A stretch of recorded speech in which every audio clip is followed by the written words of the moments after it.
there is a conflict between judiciary, lawyers and police. Administrative magistrate ಅಂತ ಕರೆಯಲ್ಪಡುವ ತಹಶೀಲ್ದಾರ್ ಆಗ್ಬೋದು, assistant commissioner ಆಗ್ಬೋದು, ಮತ್ತು ಡೆಪ್ಯೂಟಿ ಕಮಿಷನರ್ಗಳು ಸಹ ಬೈಲ್ನ ಕೊಡೋ ಅಧಿಕಾರನ ಹೊಂದಿದ್ದಾರೆ. ಇಂಡಿಯನ್ ಕಾನ್ಸ್ಟಿಟ್ಯೂಷನ್ ಇರೋದು ಸೋಷಿಯಲ್ ವೆಲ್ಫೇರ್, ಸಮಾಜ ಕಲ್ಯಾಣ ಬಿಟ್ಟರೆ ಇನ್ನೇನಿಲ್ಲ. ಯಾವುದೋ ಒಬ್ಬ ವ್ಯಕ್ತಿಯನ್ನು ಟಾರ್ಗೆಟ್ ಮಾಡ್ಕೊಂಡು ಹೋರಾಟ ಮಾಡಿದ್ರೆ ಅವ್ನು ಅಲ್ಟಿಮೇಟ್ಲಿ ಜೈಲ್ಗೆ ಹೋಗೋ ಪರಿಸ್ಥಿತಿನೇ ಬರೋದು. ಅದಕ್ಕೆಲ್ಲ ಪೂರಕವಾಗಿ ಇರಬೇಕು. ಅದು ಯಾಕೆ ನೀವು ಬೀದಿಗೆ ಹೋಗ್ಬೇಕು? ಸೋಷಿಯಲ್ ಮೀಡಿಯಾ ಇದೆ, ಅವೇರ್ನೆಸ್ ತಗೊಬನ್ನಿ, ಅದಕ್ಕೆ ಹೋರಾಟ ಮಾಡೋದಲ್ಲ. ನಮ್ಮಲ್ಲಿ ಒನ್ ಆಫ್ ದ ಪಾಡ್ಕಾಸ್ಟ್ ಅಲ್ಲಿ ಭಾಸ್ಕರ್ ರಾವ್ ಬಂದಿದ್ರು. ನಾವು we are dealing with Munirathna case and also Darshan. ಅವಾಗ ತಾನೇ ದರ್ಶನ್ಗೆ ಅವಾಗ ಬೇಲ್ ಸಿಕ್ಕಿತ್ತು. ಮೇಡಮ್, ಈಗ ನಾನು ಜುಡಿಷಿಯರಿ ಬಗ್ಗೆ ಈ ಪರಿಸ್ಥಿತಿಯಲ್ಲಿ ನಾನು ಮಾತಾಡೋದು ತಪ್ಪಾಗುತ್ತೆ. ನಮ್ಮ NCRB national crime report bureau ಇದೆಯಲ್ಲ, ಅದು ಹೇಳುತ್ತೆ ಇಂಡಿಯಾದಲ್ಲಿ ಪ್ರತಿ ಒಂದೊಂದು ನಿಮಿಷಕ್ಕೆ ಕೂಡ ರೇಪ್ ಆಗ್ತಾ ಇದೆ. ಕಲ್ಕತ್ತಾದು ಆಸ್ಪತ್ರೆಯಲ್ಲಿ ಮೆಡಿಕಲ್ ಡಾಕ್ಟರ್ ಮೇಲಾಗಿರೋದು, ಮತ್ತು ರೀಸೆಂಟಾಗಿ ತಮಿಳ್ನಾಡು ಕೇಸಸ್ಸು, ಮತ್ತು ನಮ್ಮಲ್ಲೂ ಕೂಡ ಸಾಕಷ್ಟು ಆ ಥರದ್ದು ಆಗ್ತಾನೇ ಇರ್ತದೆ. ಪೊಲೀಸ್ ಸ್ಟೇಷನ್ನಲ್ಲಿ ಎಲ್ಲ ಪ್ರಕರಣಗಳಲ್ಲೂ ನ್ಯಾಯ ಸಿಗ್ತದೆ ಅನ್ನೋದು ಕಷ್ಟ.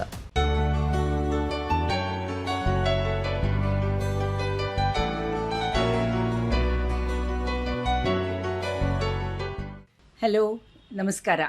ಮತ್ತೆ ಇವತ್ತಿನ ದಿನ ನಮ್ಮ ಪಾಡ್ಕಾಸ್ಟ್ಗೆ ನಿಮಗೆಲ್ಲ ಪರಿಚಯ ಇರೋ ಶಮಂತ. ಇವತ್ತಿನ ದಿನ ಇನ್ನೊಂದು ಹೊಸ ಸಬ್ಜೆಕ್ಟ್ ತಗೊಂಡು ಬರ್ತಾ ಇದ್ದೀನಿ ನಿಮ್ಮ ಎದುರಿಗೆ. ಆ್ಯಂಡ್ ಲಾಸ್ಟ್ ಟೈಮು ನಾವು ಮಾಡಿದ್ದು ಪ್ರೀ ಕಾಸ್ಟಿಂಗ್ದು. ಅದು not only from civil construction perspective, even otherwise social perspective as well as environmental ಪರ್ಸ್ಪೆಕ್ಟಿವಿಂದ ಕೂಡ ನಮಗೆ ತುಂಬ ಒಳ್ಳೆಯ ರೆಸ್ಪಾನ್ಸ್ ಬಂತು. ಈಗ ಇವತ್ತಿನ ದಿನ ನಮ್ಮ ಜೊತೆಗೆ ರಘು ಇದ್ದಾರೆ. ಮಲ್ಲಾರೆಡ್ಡಿ ಆ್ಯಂಡ್ ಅಸೋಸಿಯೇಟ್ಸಲ್ಲಿ ಇವರೊಬ್ಬ ಸೀನಿಯರ್ ಲಾಯರ್ ಆಗಿ ಪ್ರಾಕ್ಟೀಸ್ ಮಾಡ್ತಾ ಇದ್ದಾರೆ. Both here in Bangalore high court as well as civil court and lower ಕೋರ್ಟ್ಸಲ್ಲೂ ಮಾಡ್ತಾ ಇರೋದು.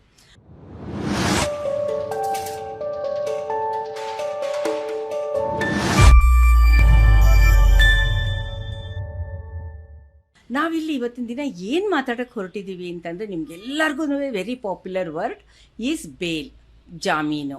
ಅದರ ಈಗ ಈ ವರ್ಡ್ ಅಂತೂ ಪಾಸ್ಟ್ 1 ಇಯರಿಂದ ತುಂಬ ಯೂಸ್ ಆಗಿದೆ ಆ್ಯಂಡ್ ಅಬ್ಯೂಸ್ ಆಗಿದೆ ಬೇರೆ ಬೇರೆ ಕಾರಣಗಳಿಂದ. ಮೇ ಬಿ ಬಿಕಾಸ್ ಸಿನಿಮಾದವರು ಇದರಲ್ಲಿ ಇನ್ವಾಲ್ವ್ ಆಗಿರೋದ್ರಿಂದ ಸಾಕಷ್ಟು ಹೆಚ್ಚು ಇದನ್ನು ಎಲ್ಲರೂ ಕೇಳಿಸ್ಕೊಂಡಿದ್ದೀವಿ. ನಮ್ಗೆ ಅರ್ಥವಾಗುತ್ತೋ ಬಿಡುತ್ತೋ, ದರ್ಶನ್ಗೆ ಬೇಲ್ ಸಿಗ್ತಾ ಇದೆಯಾ, ಸುಪ್ರೀಂ ಕೋರ್ಟಲ್ಲಿ ಏನಾಯಿತು, ಹೈಕೋರ್ಟಲ್ಲಿ ಏನಾಯಿತು, ಲೋಯರ್ ಕೋರ್ಟಲ್ಲಿ ಏನಾಯಿತು ಅಂತ ಒಂದೂವರೆ ವರ್ಷದಿಂದ ಬೇಲ್ ಅನ್ನೋ ವರ್ಡ್ ತುಂಬ ಪಾಪ್ಯುಲರೈಸ್ ಮಾಡಿದ್ದೀವಿ ಎಲ್ಲ, ಸ್ಪೆಷಲಿ ಕರ್ನಾಟಕದವರು.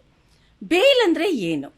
ಬೇಲ್ ಅಂತ ಹೇಳಿದ ತಕ್ಷಣವೇ ನಮಗೆಲ್ರಿಗೂ ತಕ್ಷಣವೇ ಇಮಿಡಿಯೇಟ್ಲಿ ಕೋರ್ಟ್ಗಳು, ಬ್ಲ್ಯಾಕ್ ಕೋರ್ಟ್ಸು, ಅಡ್ವೊಕೇಟ್ಸು ಇವರೆಲ್ಲ ಜ್ಞಾಪಕ ಬರ್ತಾರೆ. ಇದಕ್ಕೆ 366 ಪ್ಲಾಟೋ ಸಾಕ್ರಟೀಸ್. ನೀವು ಪೊಲಿಟಿಕಲ್ ಸೈನ್ಸ್ ಸ್ಟೂಡೆಂಟ್ಸ್ ಆಗಿದ್ದರೆ ಅಥವಾ ಒಂದು ಸ್ವಲ್ಪ ಈ ಥರ ವಿಷಯಗಳು ಗೊತ್ತಿತ್ತು ಅಂತಂದರೆ ನಿಮಗೆಲ್ರಿಗೂ ಪ್ಲಾಟೋ ಯಾರು, ಸಾಕ್ರಟೀಸ್ ಯಾರು ಅನ್ನೋದು ಖಂಡಿತ ಗೊತ್ತಿರುತ್ತೆ. ಆ ಟೈಮ್ನಲ್ಲಿ ಸಾಕ್ರಟೀಸ್ನ ರಿಲೀಸ್ ಮಾಡ್ಕೊಳ್ಳೋದಕ್ಕೋಸ್ಕರ ಮಿಡಿವಲ್ ಪೀರಿಯಡಲ್ಲಿ ಪ್ಲೇಟೋ ಒಂದು ಬಾಂಡ್ ಕೊಟ್ಟು ಆತನ್ನು ಬಿಡಿಸ್ಕೊಳ್ಳೋದಕ್ಕೆ ಪ್ರಯತ್ನ ಪಟ್ಟಿದ್ದಂತೆ. ಸಿಮಿಲರ್ಲಿ ಇವಾಗ UK ಕೂಡ, ಅಂದರೆ ನಮ್ದು ಇವಾಗೆಲ್ಲ ಬ್ರಿಟಿಷ್ ಲಾ ತಾನೇ ನಮ್ಮದು ಇಂಡಿಯನ್ ಲಾ ಇರೋದು, ಅಲ್ಲೂ ಕೂಡ ಈ ಬೇಲ್ ಅನ್ನೋದೊಂದಿದೆ. ಬೇಲ್ ಅಂದರೆ ಏನು ಅಂತ ಹೇಳಿದ್ರೆ ಜಾಮೀನು. ಮತ್ತು 17th ಸೆಂಚುರಿಗೆ ನೀವು ಬಂತು ಅಂತ ಹೇಳಿದ್ರೆ ಮುಸ್ಲಿಂ ಲಾನಲ್ಲಿ ಕೂಡ ಜಮಾನತ್ ಅನ್ನೋ ಹೆಸರಿನಲ್ಲಿ ಈ ಬೇಲ್ ಅನ್ನೋದನ್ನು ಇತ್ತು. ಜಾಮೀನು ಅನ್ನೋದು ಕನ್ನಡನೂ ಹೌದು, ಉರ್ದೂನೂ ಹೌದು, ಆ ಥರ ಇದೆ. ಅಂದರೆ ಲೀಗಲ್ ಇದರಲ್ಲಿ ಆರೋಪಿ ಅಂತ ಆಗಿರ್ತಾರೆ ವಿನಃ ಯಾವುದೇ ಥರ ಅಕ್ಯೂಸ್ಡ್ ಅಂತ ಆಗಿರಲ್ಲ. ಆ ಪ್ರಾಸೆಸ್ ಇರುತ್ತಲ್ಲ, ಲೀಗಲ್ ಪ್ರೊಸೀಡಿಂಗ್ಸ್ ಇರುತ್ತಲ್ಲ, ಆ ಪ್ರಾಸೆಸ್ಸಲ್ಲಿ ಆತನಿಗೆ ದುಡ್ಡು ಮೂಲಕನೋ ಪ್ರಾಪರ್ಟಿ ಮೂಲಕನೋ ಒಂದು ಬಾಂಡ್ ಅನ್ನೋದನ್ನು ಕೋರ್ಟಿಗೆ ಕೊಟ್ಟು ಬೇಲ್ ಅನ್ನೋ ಹೆಸರಿನಲ್ಲಿ ಅದನ್ನು ಹೊರಗಡೆ ಕರ್ಕೊಂಬರೋದು. ಈ ಬೇಲ್ ಅನ್ನೋದಕ್ಕೆ ಒಂದಲ್ಲ ಎರಡಲ್ಲ, ಆ್ಯಂಟಿಸಿಪೇಟ್ರಿ ಬೇಲ್ ಅಂತಿದೆ, ಟ್ರಾನ್ಸಿಟ್ ಬೇಲ್ ಅಂತಿದೆ. ಕರೆಕ್ಟ್ ಅಲ್ವಾ ರಘು ಅವರೇ? ಸೊ ರಘು ಅವರು ಇವತ್ತಿನ ದಿನ ಬೇಲ್ ಬಗ್ಗೆ ಮಾತಾಡ್ತಾ ಇದ್ದಾರೆ. ಆ್ಯಂಡ್ ಇವತ್ತಿನ ದಿನ ನಮ್ಮ ಪಾಡ್ಕಾಸ್ಟು ಯಾವುದೇ ಒಂದು ಸಿನಿಮಾದವ್ರನ್ನ ಅಥವಾ ಪೊಲಿಟಿಷಿಯನನ್ನು ಇಟ್ಕೊಂಡು ನಾವು ಮಾತಾಡ್ತಾ ಇಲ್ಲ. ಒಟ್ಟಾರೆಯಾಗಿ ಬೇಲ್ ಅಂದರೆ ಏನು, ಇದರಲ್ಲಿ ಪೊಲೀಸ್ನವ್ರ ಪಾತ್ರ ಎಷ್ಟು ಮುಖ್ಯ ಇದೆ, ಪೊಲೀಸ್ನವರಿಂದಾನೇ ಮುಂದಕ್ಕೆ ಹೋಗೋದದು. ಫಸ್ಟು FIR ಆಗುತ್ತೆ, ಕೋರ್ಟ್ಗೆ ಹೋಗುತ್ತೆ, ಪ್ರೊಸೀಡಿಂಗ್ಸ್ ಆಗುತ್ತೆ, ಮತ್ತು ಕೆಳಗಡೆಯಿಂದ ಮೇಲಕ್ಕೆ ಹೋಗ್ತಾ ಏನೇನೋ ಆಗುತ್ತೆ. ಅದು ಏನೇನೋ ಆಗುತ್ತಲ್ಲ, ಅದನ್ನು ತಿಳಿಸ್ಕೊಡೋದಕ್ಕೆ ಇವತ್ತು ರಘು ನಮ್ಮ ಜೊತೆ ಇದ್ದಾರೆ. ರಘು, ಹಾಂ, ನೀವೀಗ ಕ್ರಿಮಿನಲ್ ಲಾಯರ್ ಆಗಿ ನಮ್ಮ ಜೊತೆ ಇದ್ದೀರಾ, ಮತ್ತು ಎಷ್ಟೋ ವರ್ಷಗಳಿಂದ ನಾವೆಲ್ಲ ಪರಿಚಯ ಕೂಡ ಇದ್ದೀವಿ. ನಮಗೆ ಗೊತ್ತಿರೋರ್ದು ಎಷ್ಟೊಂದು ಜನ ಕೇಸಸ್ಸು ನೀವು ಹ್ಯಾಂಡಲ್ ಮಾಡಿದ್ದೀರಾ. And you are a good criminal lawyer, good practitioner ಅಂತ ಕೂಡ ನಮಗೆ ತುಂಬ ಜನ ಫ್ರೆಂಡ್ಸ್ಗೆ ಗೊತ್ತಿದೆ. ಮೋಸ್ಟ್ ಇಂಪಾರ್ಟೆಂಟ್ಲಿ ಇವತ್ತು ನೀವು ಬೇಲ್ ಬಗ್ಗೆ ಹೇಳ್ತಾ ಇದ್ದೀರಾ. ಬೇಲ್ ಎಲ್ಲಿಂದ ಶುರು ಆಗುತ್ತೆ, ಹೇಗೆ ಶುರು ಆಗುತ್ತೆ? ಮೇಡಮ್, ಬೇಲ್ ಅನ್ನೋದು ಒಬ್ಬ ವ್ಯಕ್ತಿಯ ಹಕ್ಕು. ಅದು ಹಾಂ, ಒಬ್ಬ ವ್ಯಕ್ತಿಯ ಹಕ್ಕಾದ್ರಿಂದ ಆತನ ಹಕ್ಕನ್ನು ಆತ ನ್ಯಾಯಾಲಯದಲ್ಲೇ ಹೋಗಿ ತಗೋಬೇಕಾಗುತ್ತೆ. ಈಗ ಕೆಲವು ಸಂದರ್ಭದಲ್ಲಿ ಬೇಲ್ ಹೇಗಿರುತ್ತೆ ಅಂದರೆ, ಈವನ್ ಕೋರ್ಟ್ ಅಲ್ಲ, ಈ ಅಡ್ಮಿನಿಸ್ಟ್ರೇಟಿವ್ ಮ್ಯಾಜಿಸ್ಟ್ರೇಟ್ ಅಂತಲೂ ಇರ್ತಾರೆ, tahsildar, assistant commissioner and deputy commissioner ಅಂದರೆ ಜಿಲ್ಲಾಧಿಕಾರಿಗಳು ಸಹ ಬೇಲನ್ನು ಮಂಜೂರು ಮಾಡೋ ಸಂದರ್ಭಗಳು ಇದೆ. ಅಂದರೆ ಇದನ್ನ ನೀವು ಹೇಳ್ತಾ ಇರೋದು ಬರೀ ತಾಲೂಕಾ ಕೋರ್ಟ್ ಅಂತ ಲೆವೆಲ್, ಅಲ್ಲ, ಹೋಬಳಿ ಲೆವೆಲ್. ಅಡ್ಮಿನಿಸ್ಟ್ರೇಟಿವ್ ಮ್ಯಾಜಿಸ್ಟ್ರೇಟ್ ಅಂತ ಕರೆಯಲ್ಪಡೋ ತಹಶೀಲ್ದಾರ್ ಆಗ್ಬೋದು, ಅಸಿಸ್ಟೆಂಟ್ ಕಮಿಷನರ್ ಆಗ್ಬೋದು, ಮತ್ತು ಡೆಪ್ಟಿ ಕಮಿಷನರ್ಗಳು ಸಹ ಬೇಲ್ನ ಕೊಡೋ ಅಧಿಕಾರನ ಹೊಂದಿದ್ದಾರೆ. ಓಕೆ, ಅದು ಹಳೆ ಕಾನೂನಲ್ಲಿ CRPCಯಲ್ಲಿ 107 ಪ್ರೊಸೀಡಿಂಗ್ಸ್ ಅಂತ ಮಾಡೋರು. ಈಗ BNSS ಬಂದಮೇಲೆ 127 BNSS ಅಂದರೆ ಭಾರತೀಯ ನಾಗರಿಕ ಸುರಕ್ಷಾ ಸಂಹಿತೆಯಲ್ಲಿ 127 ಕಲಂ ಇದೆ. ಆ ಕಲಂನಲ್ಲಿ ಇದ್ರ ಬಗ್ಗೆ ಮಾಹಿತಿ ಕೊಡ್ತಾರೆ. ಅಂದರೆ ಹಳೆ ಕಾನೂನಲ್ಲಿ ಇರೋದನ್ನ ಇಲ್ಲಿ ತಿದ್ದುಪಡಿ ಮಾಡಿ ಸುಮಾರು ಬದಲಾವಣೆಗಳು ಮಾಡಿ ಎಲ್ಲ ಹೊಸ ಕಾಯ್ದೆ 2023 ನಮ್ಮ ಕೇಂದ್ರ ಸರ್ಕಾರ ಜಾರಿಗೆ ತಂದಿದೆ. ಅಂದರೆ ಒಂದು ಬಾಂಡ್ಗಳನ್ನ ಪಡ್ಕೊಂಡು ಅವ್ರ ಹತ್ರ ಇಂಡೆಮ್ನಿಟಿ ಬಾಂಡ್ ಅಂತ ಕರೀತಾರೆ, ಮುಚ್ಚಳಿಕೆಯನ್ನು ಪಡ್ಕೊಂಡು ಅವ್ರಿಗೆ ಮುಂದೆ ಏನಾದ್ರು ಇದೇ ಪ್ರಕರಣದಲ್ಲಿ ನೀನು ಭಾಗಿಯಾದರೆ ನಿನ್ನನ್ನು ಜೈಲಿಗೆ ಕಳಿಸ್ತೀವಿ ಅನ್ನೋ ಪ್ರೀ ಕಂಡೀಷನ್ ಹಾಕಿ ಅವ್ರಿಗೆ ಜಾಮೀನನ್ನ ಮಂಜೂರು ಮಾಡ್ತಾರೆ. ಅವರು ಅದನ್ನು ಯಾವ್ಯಾವ ಕಾರಣದಲ್ಲಿ ಆ ಥರ ಕೇಸ್ಗಳನ್ನ ಹಾಕ್ಬೋದು ಅಂದರೆ, it is applicable to both rural as well as urban. Yes ರೂರಲ್ಲೂ ಇದೆ, ಅರ್ಬನ್ನಲ್ಲೂ ಇದೆ. ಇಲ್ಲಿ ರೂರಲ್ ಅಂತ ಬಂದ್ರೂ ಸಹ ಈಗ ಉದಾಹರಣೆ ಬೆಂಗಳೂರಲ್ಲೂ ತಾಲೂಕು ಇದೆ, ದಕ್ಷಿಣ ತಾಲೂಕಿದೆ, ಉತ್ತರ ತಾಲೂಕಿದೆ, ಪೂರ್ವ ತಾಲೂಕು ಅಂತ ಇದೆ, ಉತ್ತರ ತಾಲೂಕು ಅಂತಿದೆ, ಬೆಂಗಳೂರು ಗ್ರಾಮೀಣ ಅಂತ ಇದೆ. ಅಲ್ಲಿಗೂ ಸಹ ಒಬ್ಬೊಬ್ಬ ತಹಶೀಲ್ದಾರ್ ಇರ್ತಾರೆ.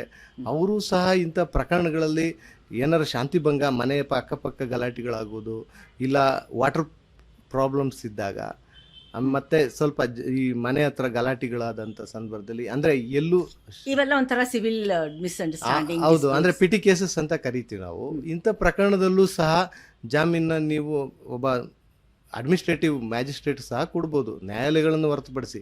ಈ ನ್ಯಾಯಾಲಯಕ್ಕೆ ಹೋದರೆ ನಾವು ಒಂದು ಪ್ರೋಸೆಸ್ ಹೇಗಿರುತ್ತೆ ಅಂದರೆ, ಫಸ್ಟ್ ಇನ್ಫಾರ್ಮೆಂಟ್ ಅಂದರೆ ನೊಂದ ವ್ಯಕ್ತಿ ಇರ್ತಾನಲ್ಲ, ಆತ ಹೋಗಿ ಪೊಲೀಸ್ ಠಾಣೆಯಲ್ಲಿ ಹೋಗಿ ದೂರು ಸಲ್ಲಿಸ್ಬೋದು. ಈಗ ಯಾವ ಥರ ಆಗಿದೆ ಅಂದರೆ, ನೀವು ಮೇಲ್ ಮುಖಾಂತರನೂ ಸಹ ನೀವು ವೆಬ್ಸೈಟಲ್ಲಿ ಕಂಪ್ಲೇಂಟ್ನ ಲಾಡ್ಜ್ ಮಾಡ್ಬೋದು. ನೀವು ಮನೆಯಲ್ಲೇ ಕೂತ್ಕೊಂಡು ಇನ್ ದ ಫಿಂಗರ್ ಟಿಪ್ಸಲ್ಲಿ you can lodge a complaint to the commissioner directly. ಅವ್ರು ಏನು ಮಾಡ್ತಾರೆ, ಕನ್ಸರ್ನ್ ಪೊಲೀಸ್ ಸ್ಟೇಷನ್ಗೆ ರೆಫರ್ ಮಾಡಿ ಈ ಪ್ರಕರಣದಲ್ಲಿ ಏನು ಪ್ರಾಬ್ಲಮ್ ಆಗಿದೆ ನೀವೇ ಹೋಗಿ ನೋಡಿ ಅನ್ನೋ ರೀತಿ ಡೈರೆಕ್ಷನ್ ಕೊಡೋ ಅಧಿಕಾರ ಡೈರೆಕ್ಷನ್ ಯಾರು ಕೊಡ್ತಾರೆ? ಅಲ್ಲಿ ಲೋಕಲ್ ಪೊಲೀಸ್ ಸ್ಟೇಷನ್, ಜುಡಿಷನಲ್ ಪೊಲೀಸ್ಗೆ ನೊಂದ ವ್ಯಕ್ತಿಗೆ ಏನಾಗಿದೆ ತೀವ್ರವಾಗಿ ಹೋಗಿ ಆ ಪ್ರಕರಣನ ಪರಿಶೀಲನೆ ಮಾಡಿ ಅನ್ನೋ ಆದೇಶ ಮಾಡೋ ಅಧಿಕಾರ ಪೊಲೀಸ್ ಮೇಲಧಿಕಾರಿಗಳಿಗೆ ಇರ್ತದೆ. ಅದಕ್ಕೋಸ್ಕರ ಬೇಗ ಎಲ್ಲರಿಗೂ ಶೀಘ್ರಗತಿಯಲ್ಲಿ ಅವ್ರಿಗೆ ತೊಂದರೆಗಳನ್ನ ಪರಿಹಾರ ಮಾಡ್ಕೊಳ್ಳೋಕ್ಕೋಸ್ಕರ ಈ ಥರ ವ್ಯವಸ್ಥೆ ಇದೆ. ಹಾಗೆ ಆಮೇಲೆ ಇನ್ಯಾರಾದರೂ FIR ಕಂಪ್ಲೇಂಟ್ ಲಾಡ್ಜ್ ಮಾಡಿದ ತಕ್ಷಣ FIRನ ಪ್ರತಿಯೊಂದು ಕೇಸ್ಗಳಲ್ಲೂ ರಿಜಿಸ್ಟರ್ ಮಾಡ್ಕೋಬೇಕು ಅಂತ ಏನು ಕಾನೂನಿಲ್ಲ. ಅದು ಕೆಲವು ಪ್ರಕರಣಗಳು ತೀವ್ರತರವಾಗಿದ್ರೆ ಮಾತ್ರ FIR ರಿಜಿಸ್ಟರ್ ಮಾಡ್ತಾರೆ. ಇಲ್ಲ ಅಂದರೆ NCR ಅಂತ ನಾನ್ ಕಾಗ್ನಿಸಬಲ್ ರಿಪೋರ್ಟ್ಸ್ ಅಂತ ಮಾಡಿ ಅಲ್ಲಿ ಕರೆದು ಹೇಳಿಕೆ ತಗೊಂಡು ಪೊಲೀಸ್ ಸ್ಟೇಷನಲ್ಲಿ ಹೇಳಿಕೆ ತಗೋತಾರೆ. ಅಂದರೆ ಯಾರು ಏನಾದ್ರು ತೊಂದರೆ ಯಾರು ಮಾಡಿರ್ತಾನೋ ಮತ್ತೆ ತೊಂದರೆ ಒಳಗಾದವ್ರನ್ನೂ ಕರೆಸಿ ಹೇಳಿಕೆ ತಗೋತಾರೆ. ಆ ಹೇಳಿಕೆ ಸಮಂಜಸವಾಗಿ ಯಾರು ತೊಂದರೆ ಮಾಡಿರ್ತಾನೋ ಆತ ಕೊಡಲಿಲ್ಲ ಅಂದರೆ ಆತನ ಮೇಲೆ ಆ ಪ್ರಕರಣನ ನೀವು ಕ್ರಿಮಿನಲ್ ಕೇಸಾಗಿ ಕನ್ವರ್ಟ್ ಮಾಡೋ ಅಧಿಕಾರ ಪೊಲೀಸವ್ರಿಗೆ ಇರುತ್ತೆ. ಈಗ NCR ಆದ ತಕ್ಷಣ ಅವನು ಏನೋ ಸಣ್ಣ ಅಪರಾಧ ಅಂತ ಅಲ್ಲ, ಕೆಲವು ಪ್ರಕರಣಗಳು ನಾನ್ ಕಾಗ್ನಿಸಬಲ್ ಇರ್ತವೆ. ಅವಕ್ಕೆ ಆ ಪ್ರಕರಣಗಳನ್ನ ಪೊಲೀಸರಿಗೆ ನೇರವಾಗಿ ನೋಡಿದ ತಕ್ಷಣ ಆ ಪ್ರಕರಣ ರಿಜಿಸ್ಟರ್ ಮಾಡ್ಕೊಳಕ್ ಆಗಲ್ಲ.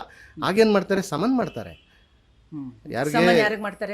ಯಾರು ಮಾಡಿರ್ತಾನಲ್ಲ, ಯಾರು ತಪ್ಪು ಮಾಡಿರ್ತಾನೋ ಆತನಿಗೆ ತಪ್ಪು ಮಾಡಬಹುದು. ಅಂದ್ರೆ ತಪ್ಪು ಲೈಕ್ ಫ್ರಾಡ್ ಮಾಡಿರ್ತಾರೆ, ಸಸ್ಪೆಕ್ಟ್ ಆತನಿಗೆ ಸಮನ್ ಮಾಡ್ತಾರೆ. ಫೋನ್ ಮಾಡಿ ಕರಿಬೋದು, ಇಲ್ಲ ವಾಟ್ಸಪ್ ಮಾಡಿ ಕರಿಬೋದು. ಕರೆದು ಹೇಳಿಕೆ ತಗೋತಾರೆ. ಹೇಳಿಕೆ ತಗೊಂಡು ಆತನ ಹೇಳಿಕೆ ಸಮಂಜಸವಾಗಿ ಪೊಲೀಸರಿಗೆ ಕಂಡು ಬರದೇ ಇದ್ದರೆ, ಪೂರಕವಾಗಿ ಕಂಡು ಬರದೇ ಇದ್ದರೆ ಆತನ ಮೇಲೆ ಪ್ರಕರಣ ದಾಖಲು ಮಾಡಿ ಅದನ್ನು ಕೋರ್ಟಿಗೆ ಕಳಿಸ್ಕೊಟ್ಟು ಅದರ ಮೇಲೆ ಕ್ರಿಮಿನಲ್ ಕೇಸ್ ಪ್ರೊಸೀಡಿಂಗ್ಸ್ ನಡೆಯುತ್ತದೆ. ಅದು ಈಗ ನಾವು ಬೇಲ್ ಅನ್ನೋ ವಿಚಾರಕ್ಕೆ ಬಂದಾಗ bail is a temporary release ಅಂತ, Release. ಅಂದ್ರೆ ತಾತ್ಕಾಲಿಕ ಬಿಡುಗಡೆ ಹೊರತು ಒಬ್ಬ ವ್ಯಕ್ತಿ ಬೇಲ್ ತಗೊಂಡಿದ್ದಾನೆ ಅನ್ನೋ ಕಾರಣಕ್ಕೆ ಅದು ಕೇಸು ವೀಕ್ ಇದೆ ಅಂತ ಅರ್ಥ ಅಲ್ಲ. ಯಾವುದೇ ಒಂದು ಪ್ರಕರಣದಲ್ಲಿ ಬೇಲ್ ತಗೊಂಡ ಅಥವಾ ಅಂದೇಟ್ಗೆ ಕೇಸು ವೀಕ್ ಇದೆ ಅದಕ್ಕೋಸ್ಕರ ಬೇಲ್ ಕೊಟ್ಟಿದ್ದಾರೆ ಅಂತ ಅಲ್ಲ. ಅದನ್ನು ಅವನ ಹಕ್ಕು ತಗೋಬೋದು. ಬಟ್ ಪ್ರಕರಣ ಚಾಲ್ತಿಯಲ್ಲಿ ಇರ್ತದೆ, ನಂತರ ಇನ್ವೆಸ್ಟಿಗೇಷನ್ ಆಗ್ತದೆ, ಇನ್ವೆಸ್ಟಿಗೇಷನ್ ಆದಮೇಲೆ ಚಾರ್ಜ್ ಶೀಟ್ ಹಾಕ್ತಾರೆ, ಚಾರ್ಜ್ ಶೀಟ್ ಹಾಕಿದ್ಮೇಲೆ ಕೋರ್ಟ್ಗೆ ಹೋಗುತ್ತೆ. ಎಲ್ಲಿ ಅಂದರೆ ಜೂರಿಡಿಕ್ಷನಲ್ ಮ್ಯಾಜಿಸ್ಟ್ರೇಟ್ಗೆ ಕಳಿಸ್ಕೊಡ್ತಾರೆ. ಈ ಕೆಲವು ಪ್ರಕರಣಗಳಲ್ಲಾದರೆ ಈಗ ಉದಾಹರಣೆಗೆ ತಮಗೆ ಹೊಸ ಕಾಯ್ದೆ, ವಿಶೇಷ ಕಾಯ್ದೆಗಳು ಬಂದಿದೆ. ಈಗ ಅಟ್ರಾಸಿಟಿ ಕೇಸ್ ಅಂತ ಬಂತು, ಅಟ್ರಾಸಿಟೀಸ್ ಕೇಸು, ಆಮೇಲೆ ಈ ಮಕ್ಕಳದು ಬಂತಲ್ಲ, Child rights, human rights. ಆ ಥರ ಪ್ರಕರಣಗಳೆಲ್ಲ ಆಗೇನು ಮಾಡ್ತಾರೆ, ಈ ಕೆಲವು ವಿಶೇಷ ನ್ಯಾಯಾಲಯಗಳನ್ನ ಮಾಡಿದ್ದಾರೆ. ಆ ಪ್ರಕರಣಗಳು ಆ ಕೋರ್ಟ್ಗೆನೆ ಹೋಗ್ತದೆ ಹೊರತು ಕನ್ಸರ್ನ್ ಮ್ಯಾಜಿಸ್ಟ್ರೇಟ್ಗೆ ಹೋಗೋದಿಲ್ಲ. ಈಗ ಚೈಲ್ಡ್ ರೇಪ್ ಆಯ್ತದಂದ್ರೆ ಅದು ಆ ಕೋರ್ಟ್ ಪೋಕ್ಸೋ ಬರುತ್ತೆ, ಅದನ್ನ ಆ ನ್ಯಾಯಾಲಯಗಳಿಗೆ, ವಿಶೇಷವಾದ ನ್ಯಾಯಾಲಯಗಳಿಗೆ FIR ಕಳಿಸ್ಕೊಡ್ತಾರೆ, ಆರೋಪಿನ ಅಲ್ಲಿಗೆ ಹೋಗಿ ಪ್ರೊಡ್ಯೂಸ್ ಮಾಡ್ತಾರೆ, ಅದು ಸೆಷನ್ ಕೋರ್ಟ್ ಬರ್ತದೆ. Actually POCSO and atrocity cases only refer to the session courts. ಅವು ಟ್ರೈಬಲ್ ಬೈ ಸೆಷನ್ನೇ, ಇನ್ನು ಕೆಳಹಂತದ ನ್ಯಾಯಾಲಯಗಳಿಗೆ ಅಧಿಕಾರನೇ ಇಲ್ಲ ಅದು ನಡೆಸೋಕೆ. ಆ ನ್ಯಾಯಾಲಯಗಳಲ್ಲಿ ಅದನ್ನು ವಿಚಾರಣೆ ಮಾಡುವಂಥ ಸಂದರ್ಭದಲ್ಲಿ ಒಬ್ಬ ಆರೋಪಿ ಏನಾದರೂ ಆತನ ಅರೆಸ್ಟ್ ಆದರೆ ಅವನ್ನ ನೇರವಾಗಿ ಆ ವಿಶೇಷ ನ್ಯಾಯಾಲಯಕ್ಕೆ ಹಾಜರುಪಡಿಸ್ತಾರೆ. ಉದಾಹರಣೆಗೆ ಅದು ಆ ರೀತಿ ಹೋದರೆ CBI ಕೋರ್ಟ್ಸ್ ಇರ್ತವೆ. CBI ಕೆಲವು ಕಡಿಮೆ ಹಂತದ ಪ್ರಕರಣಗಳನ್ನೆಲ್ಲನೂ ಮ್ಯಾಜಿಸ್ಟ್ರೇಟಲ್ಲೇ ಮಾಡ್ತಾರೆ. ಇನ್ನು ಕೆಲವು ತೀವ್ರತರವಾದ ಆರೋಪಗಳು ಎದುರಿಸ್ತಾರೋ, ಇಲ್ಲಿಗಲ್ ಗ್ರಾಟಿಫಿಕೇಷನ್ ಇರ್ಬೋದು, ಬೇರೆ ಅವ್ಯವಹಾರಗಳಿರುವಂಥ ಪ್ರಕರಣಗಳನ್ನ CBI ಸೆಷನ್ಸ್ ಕೋರ್ಟ್ಸ್ ಇರ್ತದೆ, ಅಲ್ಲಿಗೆ ಹೋಗ್ತದೆ. ಆಮೇಲೆ ಈಗ MLA MP ಕೋರ್ಟ್ ಅಂತಲೂ ಮಾಡಿದ್ದಾರೆ ಹೊಸದಾಗಿ. ನಾವು ಗಮನಿಸಿದ್ದೀವಿ ಇತ್ತೀಚಿನ ದಿನಗಳಲ್ಲಿ ಕೆಲವು ರಾಜಕಾರಣಿಗಳು ತೀರ್ಪುಗಳು ಬಂದಿದೆ, ಅದಕ್ಕೆ ಸಪರೇಟ್ ನ್ಯಾಯಾಲಯ ಇದೆ. ಅದೇ ತರ ನಮಗೆ ಇದು ಬ್ಯೂರೋಕ್ರಸಿಗೆ ಬಂತು ಅಂದ್ರೆ ಅಪಲೇಟ್ ಟ್ರಿಬ್ಯುನಲ್ ಇದೆ. ಹೌದು, ಅದರ ಇದೆ. ಆಗೀಗ ನಾವು ಬೇಲನ್ನ ವಿಚಾರ ಬಂದಾಗ ವಿಶೇಷ ನ್ಯಾಯಾಲಯಗಳು ವಿಶೇಷ ಕಾಯ್ದೆಗಳಿಗೆ ಸಪರೇಟ್ ಆಗಿದೆ. ಆ ಪ್ರಕರಣಗಳು ಅಲ್ಲೇ ವಿಚಾರಣೆ ನಡೀತಾರೆ, ಅಲ್ಲೇ ಬೇಲ್ ಕೊಡ್ತಾರೆ, ಅಲ್ಲೇ ತೀರ್ಮಾನ ಮಾಡ್ತಾರೆ. ಮುಂದಿನ ಹಂತದಲ್ಲಿ ಹೋಗ್ಬೇಕು ಅಂದ್ರೆ ಹೈಕೋರ್ಟ್ ಹೋಗ್ಬೇಕು, ಹೈಕೋರ್ಟ್ ನಂತರ ಸುಪ್ರೀಂ ಕೋರ್ಟ್ಗೆ ಹೋಗಬೇಕು ಹೊರತು ಅವ್ರಿಗೆ ಇನ್ಯಾವುದು ಆಪ್ಷನ್ ಇರಲ್ಲ. ಇನ್ನು ಸಣ್ಣ ಪುಟ್ಟ ಪ್ರಕರಣಗಳಾದರೆ, ಸಾಮಾನ್ಯ ಜನರ ಮೇಲಾದರೆ ಮ್ಯಾಜಿಸ್ಟ್ರೇಟ್ ಲೆವೆಲಿಂದ ಹೋಗ್ತದೆ. ಮ್ಯಾಜಿಸ್ಟ್ರೇಟಲ್ಲಿ ಏನಾದ್ರು ಆತನಿಗೆ ಆತ ಅಪರಾಧಿ ಅಂತ ಪ್ರೂವ್ ಆದರೆ ಸೆಷನ್ಸ್ ಕೋರ್ಟ್ಗೆ ಹೋಗ್ತಾನೆ, ಸೆಷನ್ ಕೋರ್ಟಿಂದ ಹೈಕೋರ್ಟ್ ಹೋಗ್ತಾನೆ, ಹೈಕೋರ್ಟಿಂದ ಸುಪ್ರೀಂ ಕೋರ್ಟ್. ಅವನಿಗೆ 4 ಆಪ್ಷನ್ ಇರುತ್ತೆ. ಬಟ್ ವಿಶೇಷ ನ್ಯಾಯಾಲಯಗಳು ಅಂತ ಬಂದಾಗ ಬೇಲ್ ವಿಚಾರ ಆದರೂ ಸಹ ಅವ್ರಿಗೆ 3 ಆಪ್ಷನ್ನು, ಒಂದು ಸೆಷನ್ಸ್ ಕೋರ್ಟು, ಒಂದು ಹೈಕೋರ್ಟು, ಒಂದು ಸುಪ್ರೀಂ ಕೋರ್ಟ್. ಅದು ಬಿಟ್ಟರೆ ಈ ಬೇರೆ ಪ್ರಕರಣಗಳ ಥರ ಅದಕ್ಕೆ ವಿಶೇಷವಾಗಿ 3 ಅವಕಾಶಗಳು ಇರೋದಿಲ್ಲ. ಓಕೆ, ನೀವು ಮಾತಾಡ್ತಾ ಸ್ಟಾರ್ಟಿಂಗಲ್ಲಿ ಹೇಳಿದ್ರಿ ಪೆಟಿ ಕೇಸಸ್ ಆಯಿತು ಅಂತ ಹೇಳಿದ್ರೆ NCR ಅಂತ ಮತ್ತೆ ಅಲ್ಲಲ್ಲೇ ಪೊಲೀಸ್ ಸ್ಟೇಷನ್ನಲ್ಲಿ ಅಂತ ಕಡೆ ಈಗ GSC ಅಂತನೂ ಸಹ ಮಾಡ್ತಾರೆ, ಜನರಲ್ ಸರ್ವಿಸ್ ಇದು ಅಂತ ಹೇಳಿ. GSC ಅಂತನೂ NCR ಮತ್ತೆ GSC ಎರಡನ್ನೂ ಪ್ಲಾಟ್ಫಾರ್ಮ್ ಸೇಮೇ ಇರುತ್ತೆ. ಮತ್ತೆ ಎಲ್ಲ ಕೂಡ ಇದು ಪೊಲೀಸ್ ಸ್ಟೇಷನ್ ಅಲ್ಲೇ ಆಗ್ತದೆ. ಆ ಪ್ರಕರಣಗಳು ಏನಾದರೂ ತೀವ್ರತರವಾಗಿ ನಂತರ ದಿನಗಳಲ್ಲಿ ಅದು ತೀವ್ರತರವಾಗಿ ಅಪರಾಧ ನಡೆದಿದೆ ಅಂತ ಆರೋಪ ಇದೆ ಅಂತ ಗೊತ್ತಾದ್ರೆ police can file FIR. Okay, ಇದು ಥಿಯೋರಿಟಿಕಲಿ ನೀವು ಹೇಳ್ತಾ ಇದ್ದೀರಾ. ಬಟ್ ಪ್ರಾಕ್ಟಿಕಲಿ ಮಾತಾಡ್ತು ಅಂತ ಹೇಳಿದ್ರೆ ಪೊಲೀಸ್ ಸ್ಟೇಷನ್ನಲ್ಲಿ ಆಲ್ ಈಸ್ ನಾಟ್ ವೆಲ್ ಅಂತ ಇದೆಯಲ್ಲ, ಅದ್ರ ಬಗ್ಗೆ ಏನು ಹೇಳ್ತೀರಾ? ಅಲ್ಲ, ಅದನ್ನು ನಾವು ಯಾರು ಸುಧಾರಣೆ ಮಾಡೋಕ್ಕಾಗೋದಿಲ್ಲ. ಯಾಕಂದರೆ ಪೊಲೀಸ್ ಸ್ಟೇಷನ್ನಲ್ಲಿ ಎಲ್ಲ ಪ್ರಕರಣಗಳಲ್ಲೂ ನ್ಯಾಯ ಸಿಗ್ತದೆ ಅನ್ನೋದು ಕಷ್ಟ. ಕೆಲವು ಪ್ರಕರಣಗಳಲ್ಲಿ ಪೊಲೀಸವರು ಕರೆಕ್ಟಾಗಿ ಇನ್ವೆಸ್ಟಿಗೇಷನ್ ಮಾಡ್ತಾರೆ, ಇನ್ನು ಕೆಲವು ಪ್ರಕರಣಗಳಲ್ಲಿ ಅವ್ರಿಗೆ ಯಾವುದೋ ಪ್ರಭಾವ ಬೀರುವಂಥ ಅವಕಾಶ ಇರ್ತದೆ. ಓಕೆ, ಒಂದು ಎಕ್ಸಾಂಪಲ್ ಕೊಟ್ಟು ಹೇಳಿ ನೋಡೋಣ. ನಾವು ಇಲ್ಲಿ ಇದು ಮೀಡಿಯಾದಲ್ಲಿ ಇರೋದ್ರಿಂದ ನಾವು ಎಕ್ಸಾಂಪಲ್ ಇಲ್ಲ, ಹೆಸರು ಹೇಳಬೇಡಿ, ಒಂದು ಕೇಸ್ ಅಂತ ತಗೊಂಡು. ಈಗ ಸಾಮಾನ್ಯವಾಗಿ ಯಾವುದೋ ಒಬ್ಬ ರಾಜಕಾರಣಿ, ಆತ ತುಂಬ ಪ್ರಭಾವ ಇರ್ತಾನೆ, ಯಾರೋ ಒಬ್ಬ ಅವ್ರಿಗೆ ಸಂಬಂಧಪಟ್ಟವನು ಯಾವುದೋ ಒಂದು ರೋಡಲ್ಲಿ ಆಕ್ಸಿಡೆಂಟ್ ಮಾಡಿರ್ತಾನೆ. ಅಂಥ ಪ್ರಕರಣಗಳಿಗೆ ಆತ ಏನು ಮಾಡ್ತಾನೆ, ಪ್ರಭಾವ ಬೀರಿ ಅವನ ಸಂಬಂಧಿಕರು ಯಾರಾದರೂ ಮಾಡಿದರೆ ಅದನ್ನ ಮುಚ್ಚಿ ಯಾರಿಗೋ ಬೇರೆ ಯಾವುದೋ ಸಾಮಾನ್ಯವಾಗಿ ಡ್ರೈವರ್ನೇ ಯಾರನ್ನೋ ಬಡವನಿಗೆ ಒಂದು 5 ಸ್ವಲ್ಪ ಏನೋ ನಿನ್ನನ್ನು ನೋಡ್ಕೊತೀನಪ್ಪ ಫ್ಯಾಮಿಲಿ, ನೀನು ಹೋಗ್ಬಿಟ್ಟು ಅವರ ಪರವಾಗಿ ನೀನು ಹೋಗಿ ನಿಂತ್ಕೊ ಅನ್ನೋ ಪ್ರಕರಣಗಳು ತುಂಬ ಇದೆ. ಇಂಥ ಪ್ರಕರಣಗಳು ಮಾಡಿದರೆ ಕೆಲವು ಟೈಮ್ ಈಗಿನ ಪರಿಸ್ಥಿತಿಯಲ್ಲಿ ಸಾಧ್ಯವಾಗ್ತಾ ಇಲ್ಲ. ಯಾಕಂದರೆ ಪ್ರತಿ ರೋಡ್ಗಳಲ್ಲೂ, ಪ್ರತಿ ಗಲ್ಲಿಗಳಲ್ಲೂ ಸಹ, ಪ್ರತಿ ಮನೆಗಳಲ್ಲೂ ಸಹ CC ಕ್ಯಾಮ್ರಾ ಇದೆ. ಈಗ ಯಾರು ರೋಡಲ್ಲಿ ಓಡಿಸ್ಕೊಂಡು ಹೋಗ್ತಾ ಇದ್ದ ವೆಹಿಕಲ್ ಅನ್ನೋದು ಪಕ್ಕ ಸಿಕ್ಕಾಕೊಂಡ್ಬಿಡ್ತಾರೆ. ಇತ್ತೀಚಿನ ದಿನಗಳಲ್ಲಿ ಈ ಥರ ಪ್ರಕರಣಗಳು ಕಷ್ಟ ಆಗ್ತಾ ಇದೆ. ಮೊದಲೆಲ್ಲ ಮಾಡ್ತಾ ಇದ್ರು. ಮೊದಲಿನ ದಿನಗಳಲ್ಲಿ ಯಾರನ್ನೋ ಮಾಡಿದ ಆರೋಪಕ್ಕೆ ಯಾರನ್ನೋ ಅಪರಾಧಿ ಹೌದು ಹೌದು, ಯಾಕೆ ಈಗ ಮಾಡ್ತಿದ್ದಿದ್ದು. ಒಂದು 3-4 ವರ್ಷದ ಹಿಂದೆ UB ಸಿಟಿಯಲ್ಲಿ ಆಗಿದ್ದ ಗಲಾಟೆಗೆ ಪಬ್ಲಿಕ್ ಪ್ರಾಸಿಕ್ಯೂಟರ್ ಬಹಳ ಸೀರಿಯಸ್ ಆಗಿ ತೆಗೆದುಕೊಂಡ್ರು, ಅವ್ರಿಗೆ ಬೇಲ್ ಸಿಗದೆ ಇರೋ ಹಾಗೆ ಮಾಡಿದ್ರು. ಹೌದು, ಅಲ್ಲ ಇಂಥ ಪ್ರಕರಣಗಳಲ್ಲಿ ಯಾರಿಗೋ ಶಿಕ್ಷೆ ಆಗುವಂತ ಸಂದರ್ಭಗಳು ತುಂಬಾ ಇದೆ. ಅವರು ತಮ್ಮ ಕುಟುಂಬಕ್ಕೆ ಏನೋ ಒಂದು ಅನುಕೂಲ ಆಗ್ತದೆ ಅಂತ ಅವ್ರ ಜೀವನನೇ ಸ್ಯಾಕ್ರಿಫೈಸ್ ಮಾಡ್ಕೊಂಡಿರುವಂತ ನಿದರ್ಶನಗಳು ತುಂಬಾ ಇದೆ. ಅವನು ಹೇಳಕ್ಕೂ ನಮಗೆ ಗೊತ್ತಿದ್ರು ಸಹ ನಾವು ಹೇಳ್ಕೊಳ್ಳೋ ಹಾಗಿಲ್ಲ. ಬಟ್ ಜನರಲ್ಲಿ ತಗೊಂಡ್ರೆ ಈ ತರ ಪ್ರಭಾವ ಬೀರೋದು ಇಲ್ಲ. ಈಗಿನ ಹಣಕಾಸು ದುಡ್ಡಿರೋರು ಸಹ ಈ ತರ ಮಾಡ್ತಾರೆ. ತನ್ನ ಮಕ್ಕಳಾಗ್ಬೋದು, ಇಲ್ಲ ಯಾರೋ ಒಬ್ರು ಈಗ ಹೋಗ್ತಾ ಇರ್ತಾರೆ, ಏನೋ ಗಲಾಟೆ ಆಗ್ತದೆ, ಅಲ್ಲಿ ಯಾರೋ ಈ ಕೋಪದಲ್ಲಿ ಹೊಡೆದ್ಬಿಡ್ತಾನೆ.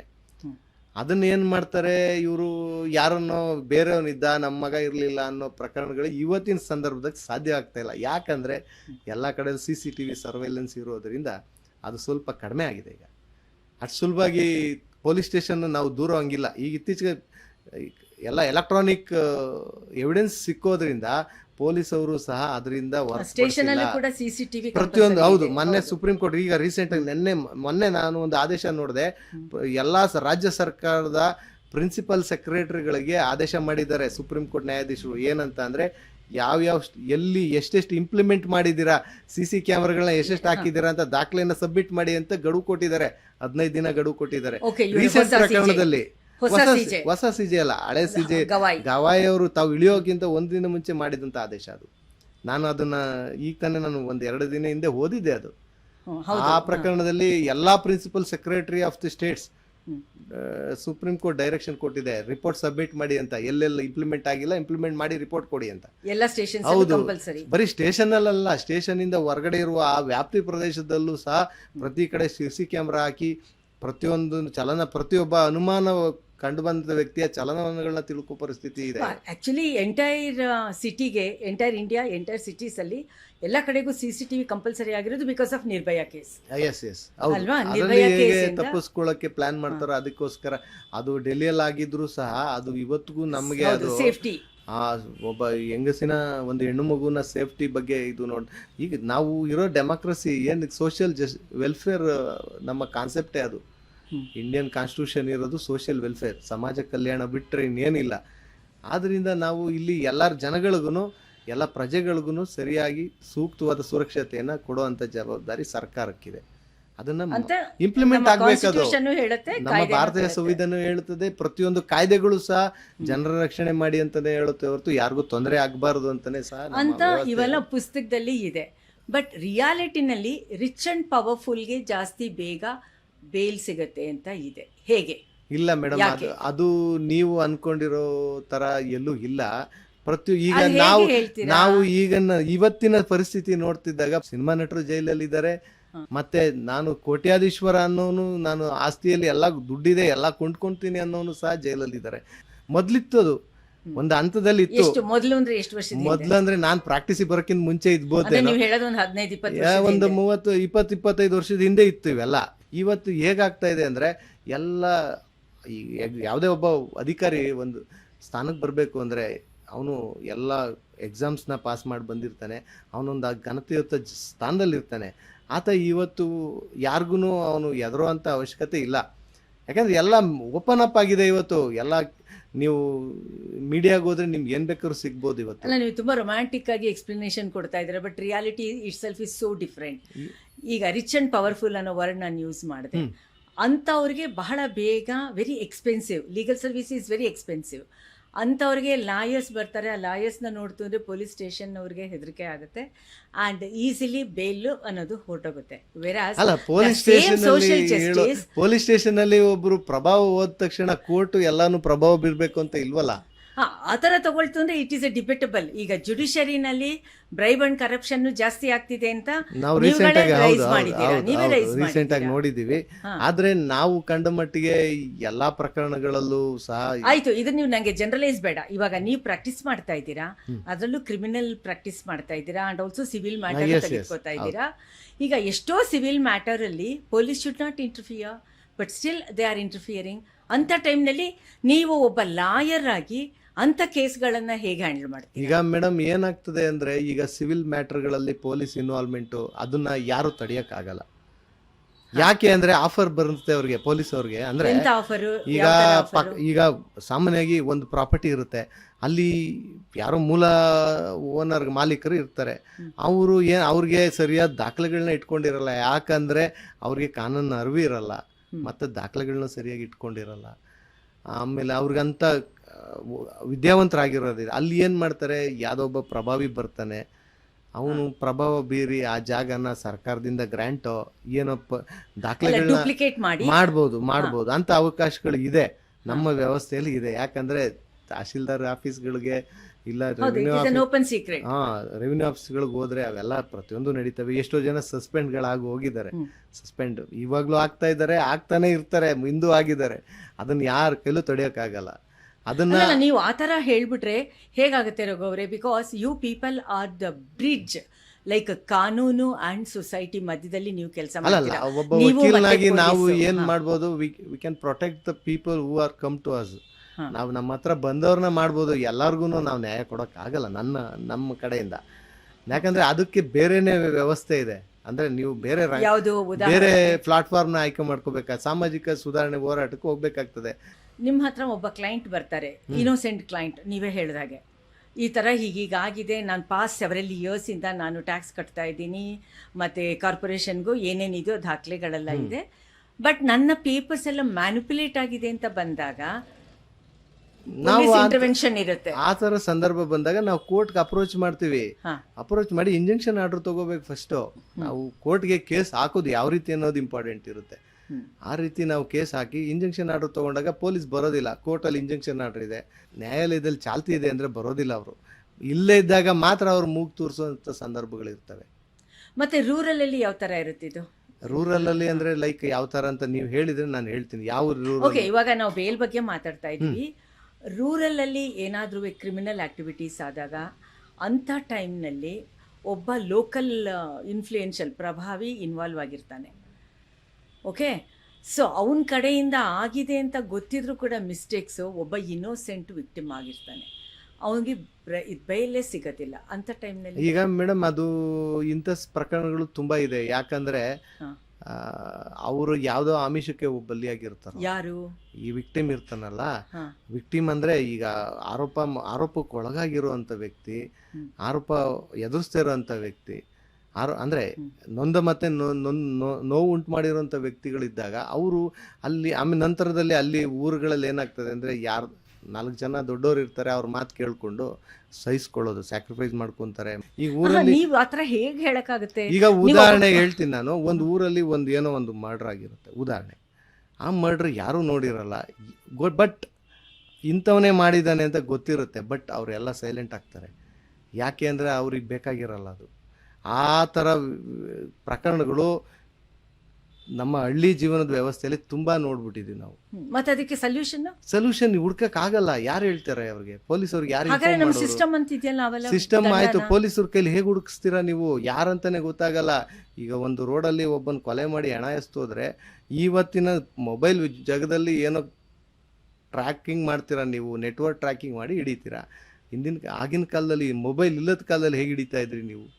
ಅದು ಆ ಸಮಸ್ಯೆಗಳಿರೋದ್ರಿಂದ ತುಂಬ ಕಷ್ಟನೇ ಇದೆ. ಎಲ್ಲ ಕಡೆನೂ ನಾವು ಕಾನೂನನ್ನ ಜಾರಿಗೆ ತರ್ತೀವಿ, ಮತ್ತು ಆರೋಪಿಗೆ ಅವನ ಅಪರಾಧಿ ಮಾಡಿ ಶಿಕ್ಷೆ ಕೊಡ್ತೀವಿ ಅನ್ನೋದು ಕಷ್ಟ madam. Okay, coming back to our original subject, bail ಅಂತ ಬಂದಾಗ ಜುಡಿಷಿಯಲ್ ಕಸ್ಟಡಿ ಅಂತ ಹೇಳ್ತಾರೆ. What is that judicial custody? Madam, ಯಾವುದೇ ಒಬ್ಬ ವ್ಯಕ್ತಿ ಆರೋಪದಲ್ಲಿ ಇನ್ವಾಲ್ವ್ ಆಗಿದ್ದಾನೆ ಅಂದಾಗ ಆ ಆರೋಪದ ಬಗ್ಗೆ ಪರಿಪೂರ್ಣವಾಗಿ ಇನ್ವೆಸ್ಟಿಗೇಷನ್ ಅದನ್ನು ಮಾಡಬೇಕು ಅಂದಾಗ ಪೊಲೀಸವ್ರು ಏನು ಮಾಡ್ತಾರೆ, ಅದನ್ನು ಪೊಲೀಸ್ ಕಸ್ಟಡಿಗೆ ಕೊಡಿ, ನಮಗೆ ಇವ್ರಿಗೆ ಮುಂದುವರಿದ ತನಿಖೆ ಇದೆ, ಇವ್ರನ್ನ ನಾವು ತನಿಖೆ ಮಾಡಬೇಕು ಅಂದಾಗ ನ್ಯಾಯಾಲಯವು 14 ದಿನವರೆಗೂ ಒಬ್ಬ ಆರೋಪಿಗೆ 14 ಡೇಸ್ವರೆಗೂ ಅವನ್ನ ಪೊಲೀಸ್ ಕಸ್ಟಡಿಗೆ ಕೊಡುವಂಥ ಅವಕಾಶ ಇರ್ತದೆ. ಓಕೆ, ಪೊಲೀಸ್ ಕಸ್ಟಡಿ ಅಂತಂದ್ರೆ ಪೊಲೀಸರಿಗೆ ವಶದಲ್ಲಿ ಕೊಡ್ತಾರೆ.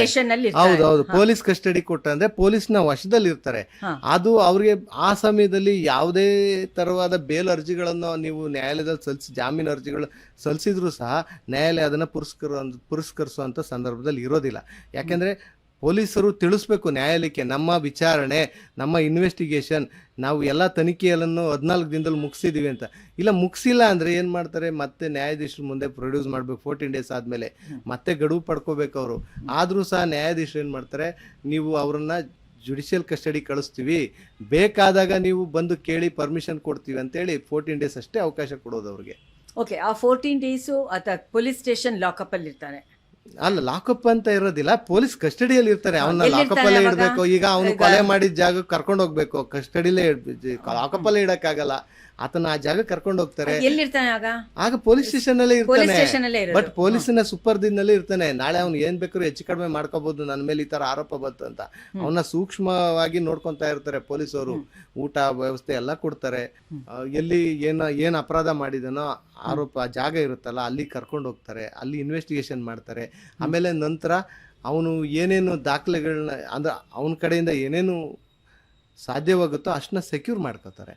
ಅದನ್ನ ತಂದು ನ್ಯಾಯಾಲಯಕ್ಕೆ ಹಾಜರುಪಡಿಸಬೇಕಲ್ಲ. ಇದು first stage police custody. Yes, okay, ಅದು ಪೊಲೀಸ್ ಕಸ್ಟಡಿ ಆದ್ಮೇಲೆ ನ್ಯಾಯಾಂಗ ಬಂಧನಕ್ಕೆ ಅವನಿಗೆ ಕೊಡ್ತಾರೆ. ಆಗ ವಕೀಲರು, ಆರೋಪಿ ಪರ ವಕೀಲರು ಆರೋಪಿಯ ಪರವಾಗಿ ಜಾಮೀನನ್ನು ಸಲ್ಲಿಸ್ಬೋದು. ಆ ಜಾಮೀನು ಸಲ್ಲಿಸಿದಾಗ ನ್ಯಾಯಾಧೀಶರು ಅದನ್ನ ಅವ್ರಿಗೆ ಪರಮೋಚ್ಚ ಅಧಿಕಾರ ಇರ್ತದೆ. ಈವನ್ ಮ್ಯಾಜಿಸ್ಟ್ರೇಟ್ ಅಂದರೆ ಕೆಳಹಂತದ ನ್ಯಾಯಾಲಯ ಅಂದರೆ ಮ್ಯಾಜಿಸ್ಟ್ರೇಟ್ ಕೋರ್ಟಲ್ಲಿ ನಡೆಯುವಂಥ ಪ್ರಕರಣಗಳಾದರೆ, ಬಿಲೋ 7 ಇಯರ್ ಪ್ರಕರಣಗಳಾದರೆ ಮ್ಯಾಜಿಸ್ಟ್ರೇಟೇ ಬೇಲ್ ಕೊಡ್ತಾರೆ. There is a conflict between judiciary, lawyers and police. ಯಾಕೆಂದರೆ ಫಾರ್ ಎಕ್ಸಾಂಪಲ್ ನಮ್ಮಲ್ಲಿ ಒನ್ ಆಫ್ ದ ಪಾಡ್ಕಾಸ್ಟಲ್ಲಿ ಭಾಸ್ಕರ್ ರಾವ್ ಬಂದಿದ್ದರು. ನಾವು we are dealing with Munirathna case and also Darshan. ಅವಾಗ ತಾನೇ ದರ್ಶನ್ಗೆ ಅವಾಗ ಬೇಲ್ ಸಿಕ್ಕಿತ್ತು. ಆವಾಗ ಪೊಲೀಸ್ ಏನು ಹೇಳುತ್ತೆ ಅಂತಂದರೆ, ನಾವೆಲ್ಲ ಎವಿಡೆನ್ಸು ಕೊಟ್ಟು ಕೋರ್ಟಿಗೆ ತೊಗೊಂಡು ಹೋಗ್ತೀವಿ, ಆಯ್ತದೆ ಅಲ್ಲಿ ಇವ್ರಿಗೆ ಹೇಗೋ ಒಂದು ಸ್ಮಾರ್ಟ್ ಲಾಯರ್ನ ಇಟ್ಕೊಂಡು ಬೇಲ್ ತೊಗೊಂಡು ಹೊರಗಡೆ ಹೊರಟೋಗ್ತಾರೆ. ಈ ಥರ ಇಂಥವರು ಹೊರಗಡೆ ಬಂದು ಅವರೇನು ಹೇಳ್ತಾರೆ, ಇಮ್ಮಿಡಿಯೇಟ್ಲಿ ರಿಕಾಲ್ ಮಾಡಿ ನಮಗೆ ನ್ಯಾಯಾಂಗದ ಮೇಲೆ ನಂಬಿಕೆ ಇದೆ, ಭರವಸೆ ಇದೆ ಅಂತ ಹೇಳ್ತಾರೆ. ಅದೇ ಇಷ್ಟೇ ಸುಲಭವಾಗಿ ಬೇಲು ಒಬ್ಬ ವಲ್ನರಬಲ್ ಪರ್ಸನ್ ಯಾತಿಗೆ ಸಿಗೋದಿಲ್ಲ ಅಂತ ಪೊಲೀಸ್ನವರೇ ಕ್ವಶನ್ ಮಾಡ್ತಾ ಇದ್ದಾರೆ when it comes to judiciary ಅಂತ ಬಂದಾಗ. ಮೇಡಮ್, ಈಗ ನಾನು ಜುಡಿಷಿಯರಿ ಬಗ್ಗೆ ಈ ಪರಿಸ್ಥಿತಿಯಲ್ಲಿ ನಾನು ಮಾತಾಡೋದು ತಪ್ಪಾಗುತ್ತೆ. ಓಕೆ, ನಿಮ್ಮ ಪರಿಸ್ಥಿತಿನಲ್ಲಿ ಈಗ ನೀವೊಬ್ಬ ಲಾಯರ್ ಆಗಿ ನನ್ನ ಚಾಣಾಕ್ಷ ಅದು, ಇಟ್ ಇಸ್ ಮೈ ನನ್ನ ಎಬಿಲಿಟಿ ಮೇಲೆ ನಾನು ಬೇಲ್ ತಗೋಬಹುದು. ಕೋರ್ಟ್ಗೆ ನಾವು ಕನ್ವಿನ್ಸ್ ಮಾಡೋದ್ ಮೇಲೆ ಹೋಗುತ್ತೆ. ಅದು ಬಿಟ್ಟು ನಾನೀಗ ಕನ್ವಿನ್ಸ್ ಅಂದ್ರೆ ಯಾವ ತರ ಕನ್ವಿನ್ಸ್ ಅಂದ್ರೆ ನೀವು ಅದು ಲೋಪದೋಷಗಳನ್ನ ಎತ್ತಿಡಿಬೇಕು.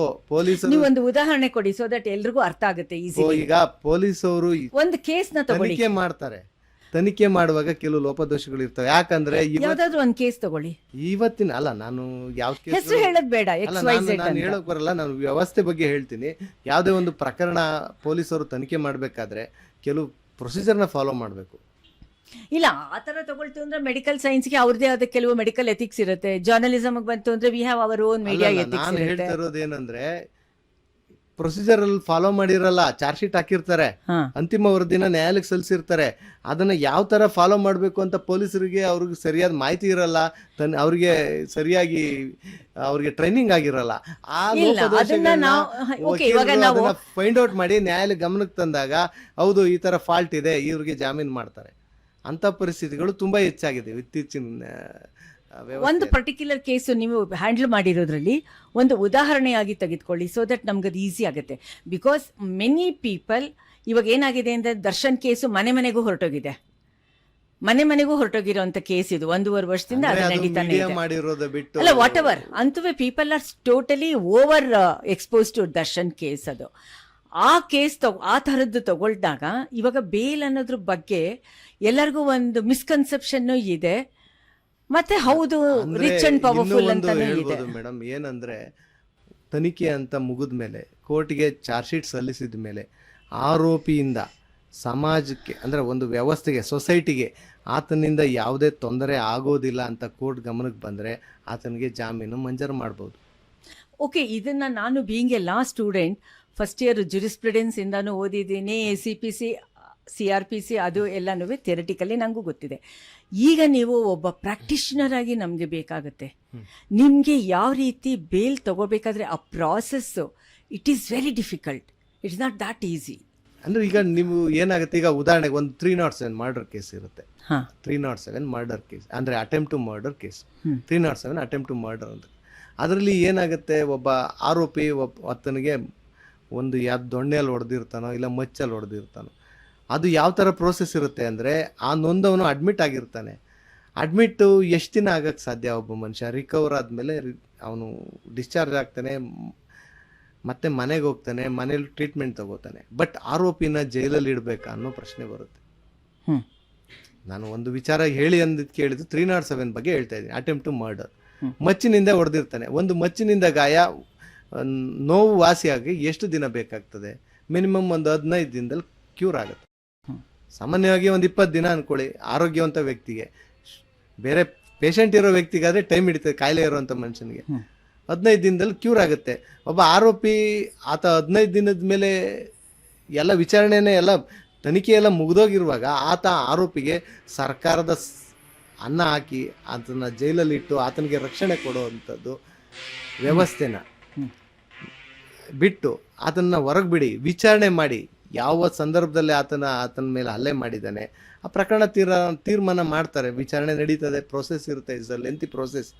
ಅಲ್ಲಿ ಬಂದು ನೊಂದವನು ಬಂದು ಸಾಕ್ಷಿ ಹೇಳಬೇಕು, ಅದಕ್ಕೆ ಪೂರಕವಾದ ಸಾಕ್ಷಿಗಳು ಕೊಡಬೇಕು. ಅದೆಲ್ಲ ಆದಮೇಲೆ ಜಡ್ಜ್ಮೆಂಟ್ ಆಗುತ್ತೆ. ಆತ ಕನ್ವಿಕ್ಟೆಡ್ ಅಂತ ಅಂದ್ರೆ ಅಲ್ಲ, ಇದಿಷ್ಟು ಆಗೋದಕ್ಕೆ ನೀವು ಹೇಳೋ ಪ್ರೊಸೀಜರ್ಗೆ ಸುಮಾರು ಒಂದು 20-30 ವರ್ಷ ತಗೊಳುತ್ತೆ. ಇಲ್ಲ, ಅಷ್ಟೆಲ್ಲ ಆಗಲ್ಲ. ಈಗ ಒಂದು ಕೆಲವು ಎಷ್ಟೋ ಕೋರ್ಟ್ಗಳು ಖಾಲಿ ಇದೆ ನಮ್ಮವು. ಹೌದು, ಬೆಂಗಳೂರು ನ್ಯಾಯಾಲಯಗಳಿಗೆ ಎಷ್ಟೋ ಕೋರ್ಟ್ ಖಾಲಿ ಇದೆ. ಈಗ 6 ತಿಂಗಳು ಜಡ್ಜನ್ನ ಅಪಾಯಿಂಟ್ ಮಾಡಲಿಲ್ಲ ಅಂದ್ರೆ ನಿಮ್ ನ್ಯಾಯ ಕೇಸ್ ಯಾವಾಗ ಮುಗೀತದೆ? ಈ ಕಾರಣನೂ ಸಹ ನಾವು ಸರ್ಕಾರದ ಮೇಲೆ ಒರೆಸ್ಬೇಕಾಗ್ತದೆ ಹೊರತು, ಈಗ ಕೆಲವು ಪ್ರಕರಣಗಳಲ್ಲಿ 6 ತಿಂಗಳು ವರ್ಷ ಕೋರ್ಟೇ ಖಾಲಿ ಇರುತ್ತೆ. ನಾವು ಸುಮಾರು ಕೇಸ್ಗಳನ್ನ ನೋಡಿದ್ದೀವಿ. ಜಡ್ಜನ್ನ ಅಪಾಯಿಂಟೇ ಮಾಡೋದಿಲ್ಲ, ಅವರು ರಿಕ್ವೈರ್ಮೆಂಟ್ ಮಾಡಿರಲ್ಲ, ಅವ್ರಿಗೆ ಆ ಜಾಗಕ್ಕೆ ತುಂಬಿರಲ್ಲ. ಅದು ಹಾಗೇನೆ ಇನ್ನೊಂದು ಇನ್ಚಾರ್ಜ್ ಕೋರ್ಟಲ್ಲಿ ಕರೀತಾರೆ. ಆ ನ್ಯಾಯಾಧೀಶರು ಪಾಪ ಆ ಥರ ಅವರ ಪ್ರಕರಣ, ಅವ್ರಿಗೆ ವಹಿಸಿರುವಂಥ ಪ್ರಕರಣಗಳನ್ನ ನಡೆಸೋದ್ರ ಜೊತೆ ಇದನ್ನು ಮಾಡಬೇಕಾಗ್ತದೆ. ಆಗ ಡಿಲೇ ಆಗ್ತದೆ. ಮಾಡ್ಕೋತಾ ಇದ್ದೀರಾ. ಇವಾಗ ಆಕ್ಚುಲಿ ನಮ್ಮ ಕಡೆಯಿಂದ, ಕರ್ನಾಟಕದಿಂದ ನಮಗೆ ಮಿನಿಮಮ್ 100 ಜನ ಜಡ್ಜಸ್ ವಿ ನೀಡ್ ಅಂತ ಹೈಕೋರ್ಟ್ಗೆ ಒಂದು ರಿಕ್ವೆಸ್ಟ್ ಹೊರಟೋಗಿದೆ ಸುಪ್ರೀಂ ಕೋರ್ಟ್ಗೆ. ಯಾರು ಮಾಡ್ಬೇಕದು ಅಲ್ವಾ? ಇವಾಗ ಅದು ಸುಪ್ರೀಂ ಕೋರ್ಟ್ ಮಾಡಬೇಕು. ಸುಪ್ರೀಂ ಕೋರ್ಟ್ ಮಾಡ್ಬೇಕು ಅಂತಂದ್ರೆ ನಿಮ್ದು ಕೊಲಾಜಿಯಂ ಅದು ಎಲ್ಲ ಇದೆ. ಅದಕ್ಕೆ ಹೇಳಿದ್ದು ಸ್ಟೇಟ್ ಮಾಡ್ಬೇಕಲ್ವಾ. ಅದು ಸ್ಟೇಟ್ ಇಲ್ಲಿ ಬರೀ ಒಬ್ಬ ವಕೀಲನಾಗ್ಬೋದು, ಒಬ್ಬ ಕಕ್ಷಿದಾರನ ಹೊಣೆ ಅಲ್ಲ, ಸರ್ಕಾರದ ಹೊಣೆನೂ ಸಹ ಇದೆ.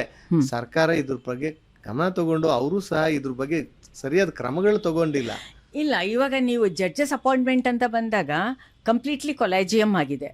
ಕೊಲಾಜಿಯಂ ಅಂತ ಹೇಳಿದಾಗ ಸುಪ್ರೀಂ ಕೋರ್ಟೇ ಜಾಸ್ತಿ ತಗೊಳುತ್ತೆ. ಕೊಲಾಜಿಯಂ ಬಂದು ಹೈಕೋರ್ಟಿಗೆ ಮಾತ್ರ, ಹೈಕೋರ್ಟ್ ಸುಪ್ರೀಂ ಕೋರ್ಟ್ಗೆ. ನಾನು ಹೇಳ್ತಿರೋದು ವಿಚಾರಣಾಧೀನ ನ್ಯಾಯಾಲಯಗಳಿದೆಯಲ್ಲ, ಲೋಯರ್ ಕೋರ್ಟ್ಸ್, ಆ ನ್ಯಾಯಾಲಯಕ್ಕೆ ಅಪಾಯಿಂಟ್ ಮಾಡ್ಬೇಕು ಅಂದ್ರೆ ಯಾವ ಸುಪ್ರೀಂ ಕೋರ್ಟ್ ಜಡ್ಜ್ ಅವಶ್ಯಕತೆ ಇಲ್ಲ. ಇಲ್ಲಿ ಎಕ್ಸಾಮ್ಸ್ ಆಗುತ್ತೆ, ಎಕ್ಸಾಮ್ ಆಗುತ್ತೆ, ಎಕ್ಸಾಮ್ ಅಲ್ಲಿ ಪಾಸ್. ಆ ಕೆಲಸನು ಈ ರಾಜ್ಯ ಸರ್ಕಾರಗಳಾಗ್ಲಿ ಕೇಂದ್ರ ಸರ್ಕಾರಗಳಾಗ್ಲಿ ಸರಿಯಾದ ವ್ಯವಸ್ಥೆ ಮಾಡ್ತಾ ಇಲ್ಲ. ಅದರಿಂದ this is also one of the reason to delay the process. Okay, ಈ ದೃಷ್ಟಿನಲ್ಲಿ ನೀವು ಲಾಯರ್ಸ್ ಕಲೆಕ್ಟಿವ್ ನೀವೇನ್ ಮಾಡ್ತೀರಾ? ನಾವು ನಮ್ಮ ವಕೀಲರ ಸಂಘದಿಂದನೂ ಸಹ ಸುಮಾರು ಸಲ ಅರ್ಜಿಗಳು ಕೊಟ್ಟಿದ್ದಾರೆ. ನಮ್ಮ ಸಂಘದಿಂದನೂ ಅರ್ಜಿಗಳು ಕೊಟ್ಟಿದ್ದಾರೆ. ಯಾವಾಗ ಸುಮಾರು ಫೋರಮ್ಸ್ ಎಲ್ಲ ಅರ್ಜಿ ಕೊಟ್ಟಿದ್ದಾರೆ. ನಾವು ಇದನ್ನ ಮೇನ್ ರೀಸನ್ ಆಗಿ ತಗೋಬೇಕು. ಆಮೇಲೆ ನಾವು ಕೋರ್ಟಲ್ಲಿ ಕೇಸ್ ನಡೆಸುವಾಗ ಇನ್ನೊಂದು ಪ್ರಾಬ್ಲಮ್ ಆಗ್ತದೆ. ಏನಂದ್ರೆ ಈ ಸಾಕ್ಷಿಗಳು, ಈವನ್ ಕ್ರಿಮಿನಲ್ ಕೇಸ್ಗಳಲ್ಲಿ ಸಾಕ್ಷಿಗಳು ಸರಿಯಾದ ಸಮಯಕ್ಕೆ ಪೊಲೀಸರ ಕೈಗೆ ಸಿಗಲ್ಲ. ಈಗ ಸಮನ್ಸ್ ಮಾಡ್ತಾರೆ, ಒಂದು ಪ್ರಕರಣ ಕ್ರಿಮಿನಲ್ ಪ್ರಕರಣ ನಡೀತಾ ಇರುತ್ತೆ ಅಂದಾಗ ಪೊಲೀಸವ್ರಿಗೂ ಸಮನ್ಸ್ ಮಾಡಿ ಥ್ರೂ ಪೊಲೀಸ್ ಜಾರಿ ಮಾಡ್ಬೇಕು ಅವ್ರಿಗೆ. ಅವರು ಆರೋಪ ಮಾಡಿದಂಥ ಈಗ ಉದಾಹರಣೆ ಬೆಂಗಳೂರಲ್ಲಿ ಈ ರೋಡಲ್ಲಿ ಒಂದು ಆಕ್ಸಿಡೆಂಟ್, ಒಂದು ಕೊಲೆ ಆಗಿರುತ್ತೆ ಉದಾಹರಣೆಗೆ. ಅಲ್ಲಿ ನೋಡಿದಂಥ ವ್ಯಕ್ತಿ ಈ ಏರಿಯಾದವನೇ ಆಗಿರ್ತಾನೆ, ಇಲ್ಲ ಆಗಿರ್ತಾನೆ, ಆ ಕೊಲೆ ಆಗ ನೋಡಿರ್ತಾನೆ. ಆತ ಏನು ಮಾಡ್ತಾನೆ, ಇಲ್ಲಿ ಆದಮೇಲೆ ಅಲ್ಲಿಲ್ಲೋ ಬಾಡಿಗೆ ಮನೇಲಿ ಇರ್ತಾನೆ, ಮನೆ ಖಾಲಿ ಮಾಡ್ಕೊಂಡು ಊರೇ ಬಿಟ್ಟು ಹೋಗ್ಬೋದು, ಇಲ್ಲ ದೇಶನೇ ಬಿಟ್ಟು ಹೋಗ್ಬೋದು, ಇಲ್ಲ ಬೇರೆ ಏರಿಯಾಗ ಹೋಗ್ಬೋದು, ಇಲ್ಲ ಫೋನ್ ನಂಬರ್ ಚೇಂಜ್ ಆಗ್ಬೋದು. ಆಗ ಒಬ್ಬ ಪೊಲೀಸ್ ಅವರು ಆತನ ಹೆಂಗೆ ಅವನ್ನ ಕರ್ಕೊಬಂದು ಸೆಕ್ಯೂರ್ ಮಾಡಿ, ಪೊಲೀಸ್ನವ್ರ ಬಗ್ಗೆ ಬಹಳ ಸಾಫ್ಟ್ ಕಾರ್ನರ್ ತೋರಿಸ್ತಾ ಇಲ್ಲ, ವ್ಯವಸ್ಥೆ ಬಗ್ಗೆ ಹೇಳ್ತಾ ಇದ್ದೀನಿ. ಈಗ ಪೊಲೀಸ್ನವರು ಅವ್ರನ್ನ ಆತನ ಕರ್ಕೊಬಂದು ನ್ಯಾಯಾಲಯದಲ್ಲಿ ಸಾಕ್ಷಿ ಕೊಟ್ರೆ ತಾನೇ ಕೇಸ್ ಮುಂದೆ ಹೋಗೋದು. ನ್ಯಾಯಾಧೀಶರು ಆತ ಸಾಕ್ಷಿ ಬರೋವರೆಗೂ ಮುಂದುವರ್ಸಕ್ ಆಗಲ್ಲ. ಒಂದು ಪ್ರಕರಣ ಅಂದಾಗ ಸಾಕ್ಷಿಗಳಿಂದ ಒಂದರಿಂದ ಒಬ್ಬರಿಗೆ ಲಿಂಕ್, ಇಲ್ಲಿ ಎಲ್ಲಿಂದ ಬಂದ ಒಬ್ಬ ಆರೋಪಿ, ಎಲ್ಲಿ ನಿಂತ್ಕೊಂಡ, ಏನು ತಗೊಂಡ, ಎಲ್ಲೋದ, ಎಲ್ಲಿ ನಿಂತಿದ್ದ, ಯಾರಿಗೆ ಹೊಡೆದ, ಪ್ರೋಸೆಸ್ ಇರುತ್ತಲ್ಲ, planning process from to end. ಆ ಪ್ರೋಸೆಸ್ಸಲ್ಲಿ ಅಲ್ಲಿ 3-4 ಜನ ಎಷ್ಟೋ ಜನಗಳು ಬರ್ತಾರೆ, ಸಾಕ್ಷಿಗಳಾಗಿ ಅವ್ರನ್ನ ತಗೋತಾರೆ. ಆ ಸಾಕ್ಷಿಗಳು ಎಲ್ಲರೂ ಸರಿಯಾದ ಸಮಯಕ್ಕೆ ಕೋರ್ಟಿಗೆ ಬರಬೇಕಲ್ಲ. That is also one reason. ನಾನು ಪೊಲೀಸರಿಗೆ ಸಾಫ್ಟ್ ಕಾರ್ನರ್ ತೋರಿಸ್ತಾ ಇದ್ದೀನಿ ಅನ್ನೋ ವಿಚಾರ ಅಲ್ಲ, ವ್ಯವಸ್ಥೆ ಬಗ್ಗೆ ಹೇಳ್ತಾ ಇದ್ದೀನಿ. ಒಬ್ಬ ಪೊಲೀಸು ಆತ ಅಡ್ರೆಸ್ ಇಲ್ಲ, ಫೋನ್ ನಂಬರ್ ಸಿಕ್ಕಿಲ್ಲ ಅಂದ್ರೆ ಹೇಗೆ ಹಿಡಿತಾರೆ ಅವನ್ನ? ಅಲ್ಲ, ಪೊಲೀಸ್ಗೆ ರೆಸ್ಪಾನ್ಸಿಬಿಲಿಟಿನೇ ಟು ಟ್ರೇಸ್ ಕಲ್ಪ್ರಿಟ್. ಅಲ್ಲಲ್ಲ, ಕಲ್ಪ್ರಿಟ್ ಅಲ್ಲ, ಸಾಕ್ಷಿಗಳನ್ನ ಕರ್ಕೊಂಡ್ಬಂದು ನ್ಯಾಯಾಲಯಕ್ಕೆ ನಿಲ್ಲಿಸ್ಬೇಕಲ್ಲ ಅವರು. ಅವನು ಸಿಗಲ್ವಲ್ಲ, ವರ್ಷಗಟ್ಲೆ ಅವನು ಊರ್ ಬಿಟ್ಟು ಹೋಗಿದ್ರೆ ಹಿಡ್ಕೊಂಡ್ ಬರ್ತೀರಾ? Police are unfit to be a police? Police unfit ಅಂತ ಅಲ್ಲ, ಆ ವ್ಯವಸ್ಥೆ ಆಗಿದೆ. ಒಬ್ಬ ಅವನದು ಕರೆಕ್ಟ್ ಆಗಿ ಡೀಟೇಲ್, ಬಯೋಮೆಟ್ರಿಕ್ ಎಲ್ಲ ಡೀಟೇಲ್ ತಗೋಬೇಕು. ಆತನ ಆಧಾರ್ ಕಾರ್ಡ್ ತಗೊಂಡು ಅವನ ಟ್ರೇಸ್ ಮಾಡಿದ್ರೆ ಅವ್ನು ಯಾವ ಊರಲ್ಲಿ ಇದ್ದಾನೆ ಅಂತ ಗೊತ್ತಾಗ್ಬೇಕು.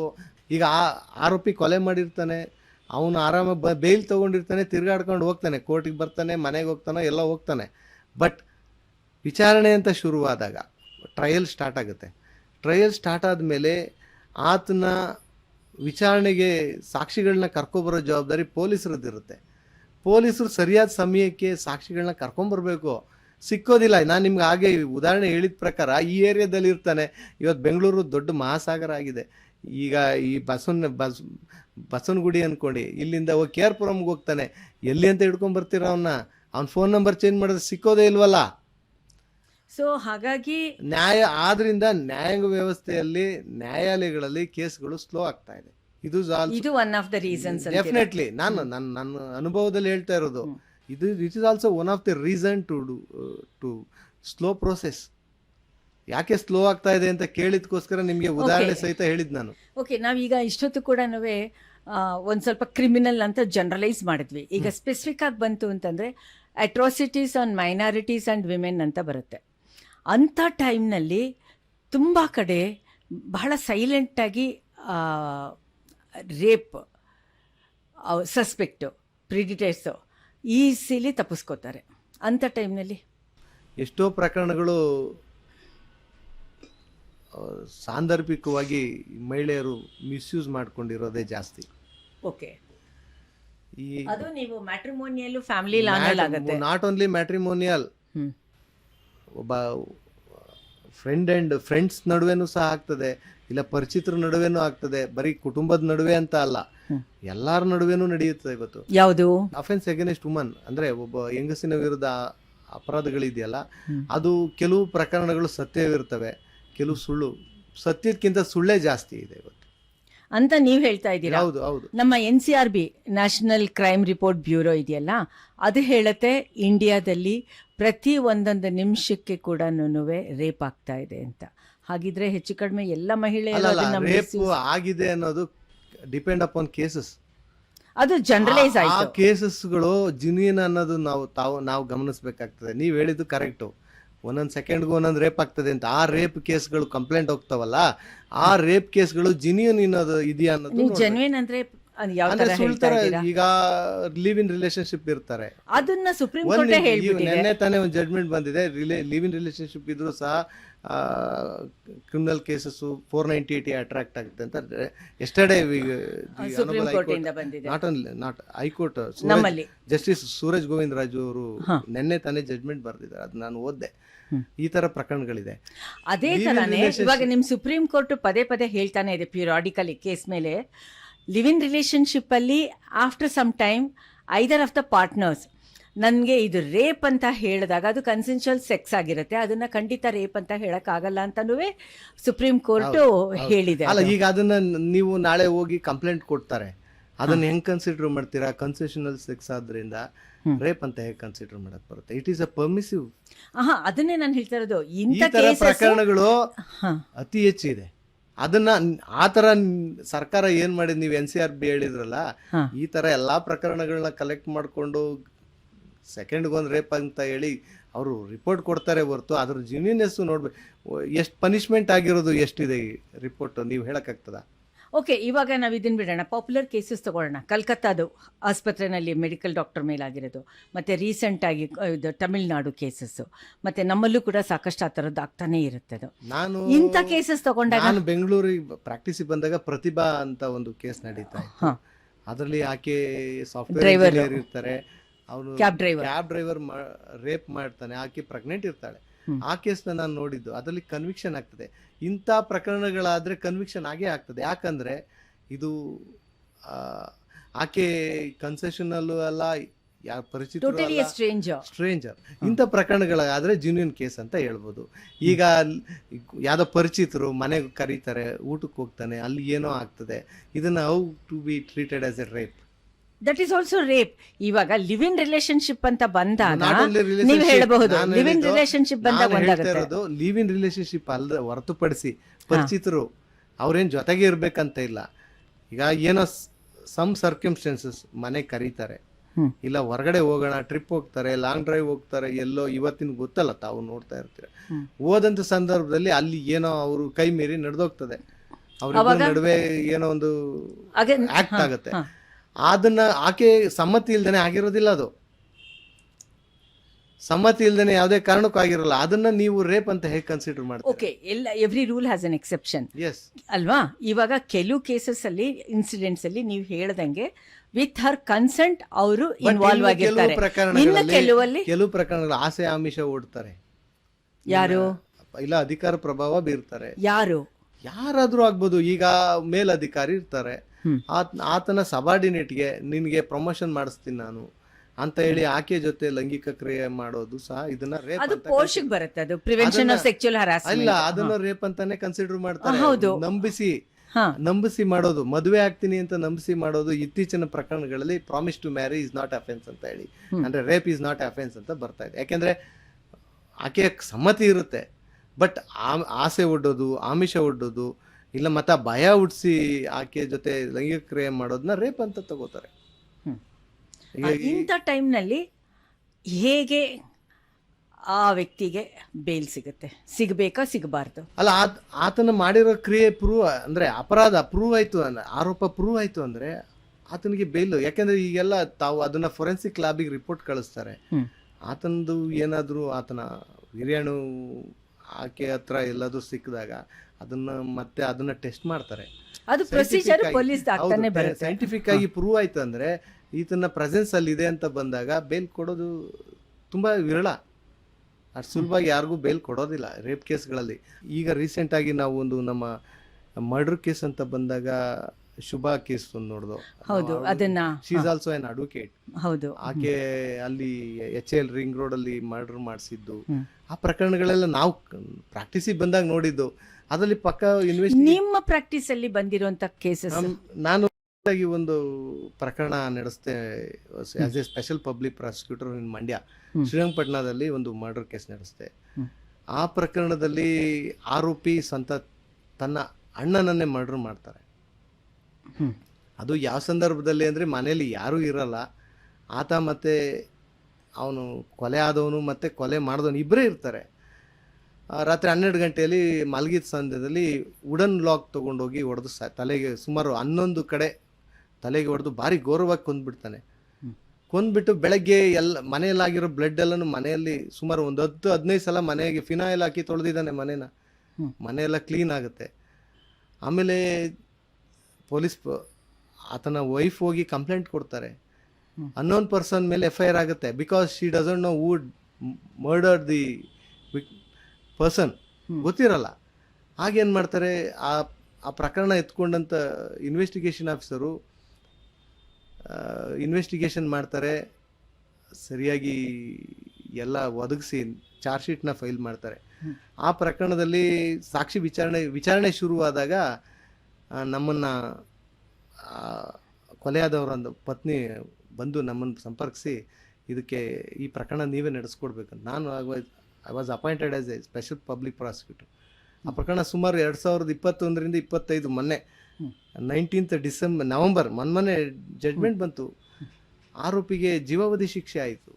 ಓಕೆ, ಆ ಜೀವಾವಧಿ ಶಿಕ್ಷೆ ಆಗೋದ್ರಲ್ಲಿ ಪ್ರಾಸೆಸ್ ಏನಿತ್ತು? ಪ್ರೋಸೆಸ್ ಅಂದ್ರೆ ವಿಟ್ನೆಸ್ಗಳು ಇರ್ತಾರೆ. ಅದರಲ್ಲಿ ಮೇನ್ ವಿಟ್ನೆಸ್ಗಳು ಬಂದು ಅವರ ತಾಯಿ, ಅವರ ಅಕ್ಕ, ತಮ್ಮ, ಆಮೇಲೆ ಈ ಸತ್ತಂತ ವ್ಯಕ್ತಿಗೆ 2 ಹೆಂಡ್ತಿರು ಇರ್ತಾರೆ. ಮೊದಲನೇ ಹೆಂಡ್ತಿ ಪ್ರಾಸಿಕ್ಯೂಷನ್ ವಿರುದ್ಧವಾಗಿ ಬಂದು ಕೋರ್ಟಲ್ಲಿ ಸಾಕ್ಷಿ ಹೇಳ್ತಾರೆ, ತಾಯಿ ಕೂಡ ವಿರುದ್ಧವಾಗಿ ಸಾಕ್ಷಿ ಹೇಳ್ತಾರೆ. ಇನ್ನೊಬ್ಬ ಮಗನ ಮೇಲೆ. ಅಲ್ಲ, ಏನು ನಡೆದೇ ಇಲ್ಲ ಅನ್ನೋ ರೀತಿ ಹೇಳ್ತಾರೆ. ಹೆಂಗಿರೋ ಕೊಲೆ ಆಗಿರೋ ವಿಚಾರವಾಗಿ ಸಪೋರ್ಟೇ ಮಾಡಲ್ಲ ಕೇಸ್ಗೆ. ನಂತರದಲ್ಲಿ ಆತನ ಅಕ್ಕ ಬರ್ತಾರೆ, ಆಕೆನೂ ಸಹ ಸಪೋರ್ಟೇ ಮಾಡೋದು, ಪ್ರಾಸಿಕ್ಯೂಷನ್ಗೆ ಸಪೋರ್ಟ್ ಮಾಡಲ್ಲ. ಮತ್ತೆ ಸತ್ತು ವ್ಯಕ್ತಿ ಮತ್ತೆ ಈ ಕೊಲೆಗಾರ ಇಬ್ರು ಸ್ವಂತ ತಮ್ಮ, ಕೊಲೆ ಮಾಡಿದವನು, ಕೊಲೆ ಆದವರು ಸ್ವಂತ ಅಣ್ಣ. ಇಂತ ಅವನು ಅಡ್ವೊಕೇಟ್, ಈಸ್ ನನ್ನ ಕ್ಲಾಸ್ಮೇಟೇ ಕೂಡ. ಆ ಪ್ರಕರಣ ತಗೊಂಡು ಆ ಸಾಂದರ್ಭಿಕ ಸಾಕ್ಷಿಗಳ ಆಧಾರದ ಮೇಲೆ ಮಾನ್ಯ ನ್ಯಾಯಾಲಯದವರು, ಆ ಮಾನ್ಯ ನ್ಯಾಯಾಧೀಶರು ಅದನ್ನ ಶಿಕ್ಷೆ, ಜೀವಾವಧಿ ಶಿಕ್ಷೆ ಕೊಡ್ತಾರೆ. ಸೊ ಅವರು ನೆಕ್ಸ್ಟ್ ಅಪೀಲ್ ಹೋಗ್ತಾರೆ. ಅದು ಅವ್ರ ಹಕ್ಕು. ಅದನ್ನ ನಾವು ಹೋಗ್ಬೋದು, ಇಲ್ಲ ಹೋಗ್ದಾನೆ ಇರ್ಬೋದು. ಅವನ ಹಕ್ಕು. ಸುಪ್ರೀಂ ಕೋರ್ಟ್ ವರ್ಗೂ ಅವಕಾಶ ಇರುತ್ತೆ ಆತನಿಗೆ. ಈಗ ಆಲ್ರೆಡಿ 7.5 ವರ್ಷ ಆತನ ಜೀವಾವಧಿ ಅಂದ್ರೆ ಶಿಕ್ಷೆ ಅನುಭವಿಸಿದ್ದಾನೆ. ಓಕೆ, ಇವಾಗ ಆ ಕೊಲೆ ಮಾಡಿದ ವ್ಯಕ್ತಿ ಈಗ ಕನ್ವಿಕ್ಟ್ ಆಗಿದಾರಲ್ಲ, ಅವರು he was out on bail or what? ಆತನಿಗೆ ಜಾಮೀನೇ ಸಿಕ್ಕಿರೋದಿಲ್ಲ. ಓಕೆ, ಆತ ಸುಮಾರು 4-5 ಸಲ ಬೇಲ್ ಅರ್ಜಿ ಹಾಕ್ತಾರೆ. ಬಟ್ ನಮ್ಮ ತೀವ್ರ ಅಬ್ಜೆಕ್ಷನ್ ಇಂದ ಅದಕ್ಕೆ ಬೇಲ್ ಸಿಗ್ಲಿಲ್ಲ. ಯಾವ ಕಾರಣಕ್ಕೂ ಆತನು ಇವತ್ತವರೆಗೂ ಹೊರಗೆ ಬರಕ್ ಆಗ್ಲೇ ಇಲ್ಲ. 3-4 ವರ್ಷ ಜೈಲಲ್ಲೇ ಇದ್ರು. 7 ವರ್ಷ ಆಯ್ತು. ಆ ಪ್ರಕರಣ ಈಗಲೂ ಆತ ಟ್ರಯಲ್ ಕನ್ವಿಕ್ಟ್ ಇಲ್ಲ. Convicted, it's not a trial and is convicted. Okay, he is convicted under trial prison ಅಂತ ಕರೀತಾರೆ. ಅಂದ್ರೆ ಪ್ರಕರಣ ಚಾಲ್ತಿಯಲ್ಲಿದ್ದಾಗ ಅಂಡರ್ ಟ್ರಯಲ್ ಪ್ರಿಸನ್ ಅಂತ ಕರೀತಾರೆ.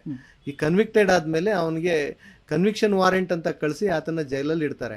ಅವಾಗ ಯೂನಿಫಾರ್ಮ್ ಅದು ಬೇರೆನೇ ವ್ಯವಸ್ಥೆ. ಈಗ ಅಂಡರ್ ಟ್ರಯಲ್ ಪ್ರಿಸನ್ಗೆ ಬೇರೆ ವ್ಯವಸ್ಥೆ ಇರುತ್ತೆ, ಕನ್ವಿಕ್ಟೆಡ್ ಪ್ರಿಸನ್ಗೆ ಬೇರೆ ವ್ಯವಸ್ಥೆ ಇರುತ್ತೆ. ಓಕೆ, ಈಗ ಸುಮಾರು ಸೋಷಿಯಲ್ ಆಕ್ಟಿವಿಸ್ಟ್ಗಳನ್ನ ಪೊಲೀಸ್ ಅರೆಸ್ಟ್ ಮಾಡ್ತಾರೆ. ಬಿಕಾಸ್ ಅದು ಐಡಿಯಾಲಜಿಕಲ್ ಡಿಫ್ರೆನ್ಸಸ್ ಇರುತ್ತೆ. ಅವರು ಅದನ್ನು ಪ್ರೊಟೆಸ್ಟ್ ಮಾರ್ಚಲ್ಲಿ ಮತ್ತೆ ಇವ್ರಿಗೆ ತಮ್ಮ ಐಡಿಯಾಲಜಿಕಲ್ ಡಿಫ್ರೆನ್ಸಸ್ ಅಂತ ನಾನು ಹೇಳದ್ನಲ್ಲ, ಇದ್ದಾಗ ಪೊಲೀಸ್ ಅರೆಸ್ಟ್ ಮಾಡ್ತಾರಲ್ಲ, ಅವರು they are liable for bale.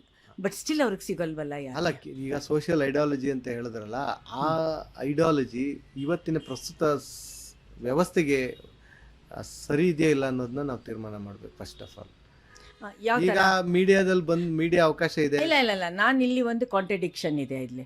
Because hours is the biggest democratic country in the world ಅಲ್ವಾ? ನಾನು ಅದನ್ನು ಹೇಳ್ತೀನಿ ಆಮೇಲೆ. ತಾವು ಇವತ್ತಿನ ವ್ಯವಸ್ಥೆ ಹೇಗಿದೆ ಅಂದ್ರೆ, ಪ್ರತಿಯೊಬ್ಬರಿಗೂ ಅವಕಾಶ ಇದೆ. ತಾನು ಒಂದು ಸೋಷಿಯಲ್ ಐಡಿಯಾಲಜಿಕಲ್ ತೋರಿಸ್ಕೋಬೋದು, ಮೀಡಿಯಾ ಮುಂದೆ ಬರ್ಬೋದು, ಇಲ್ಲ ಹೋರಾಟಗಳನ್ನ ಮಾಡ್ಬೋದು.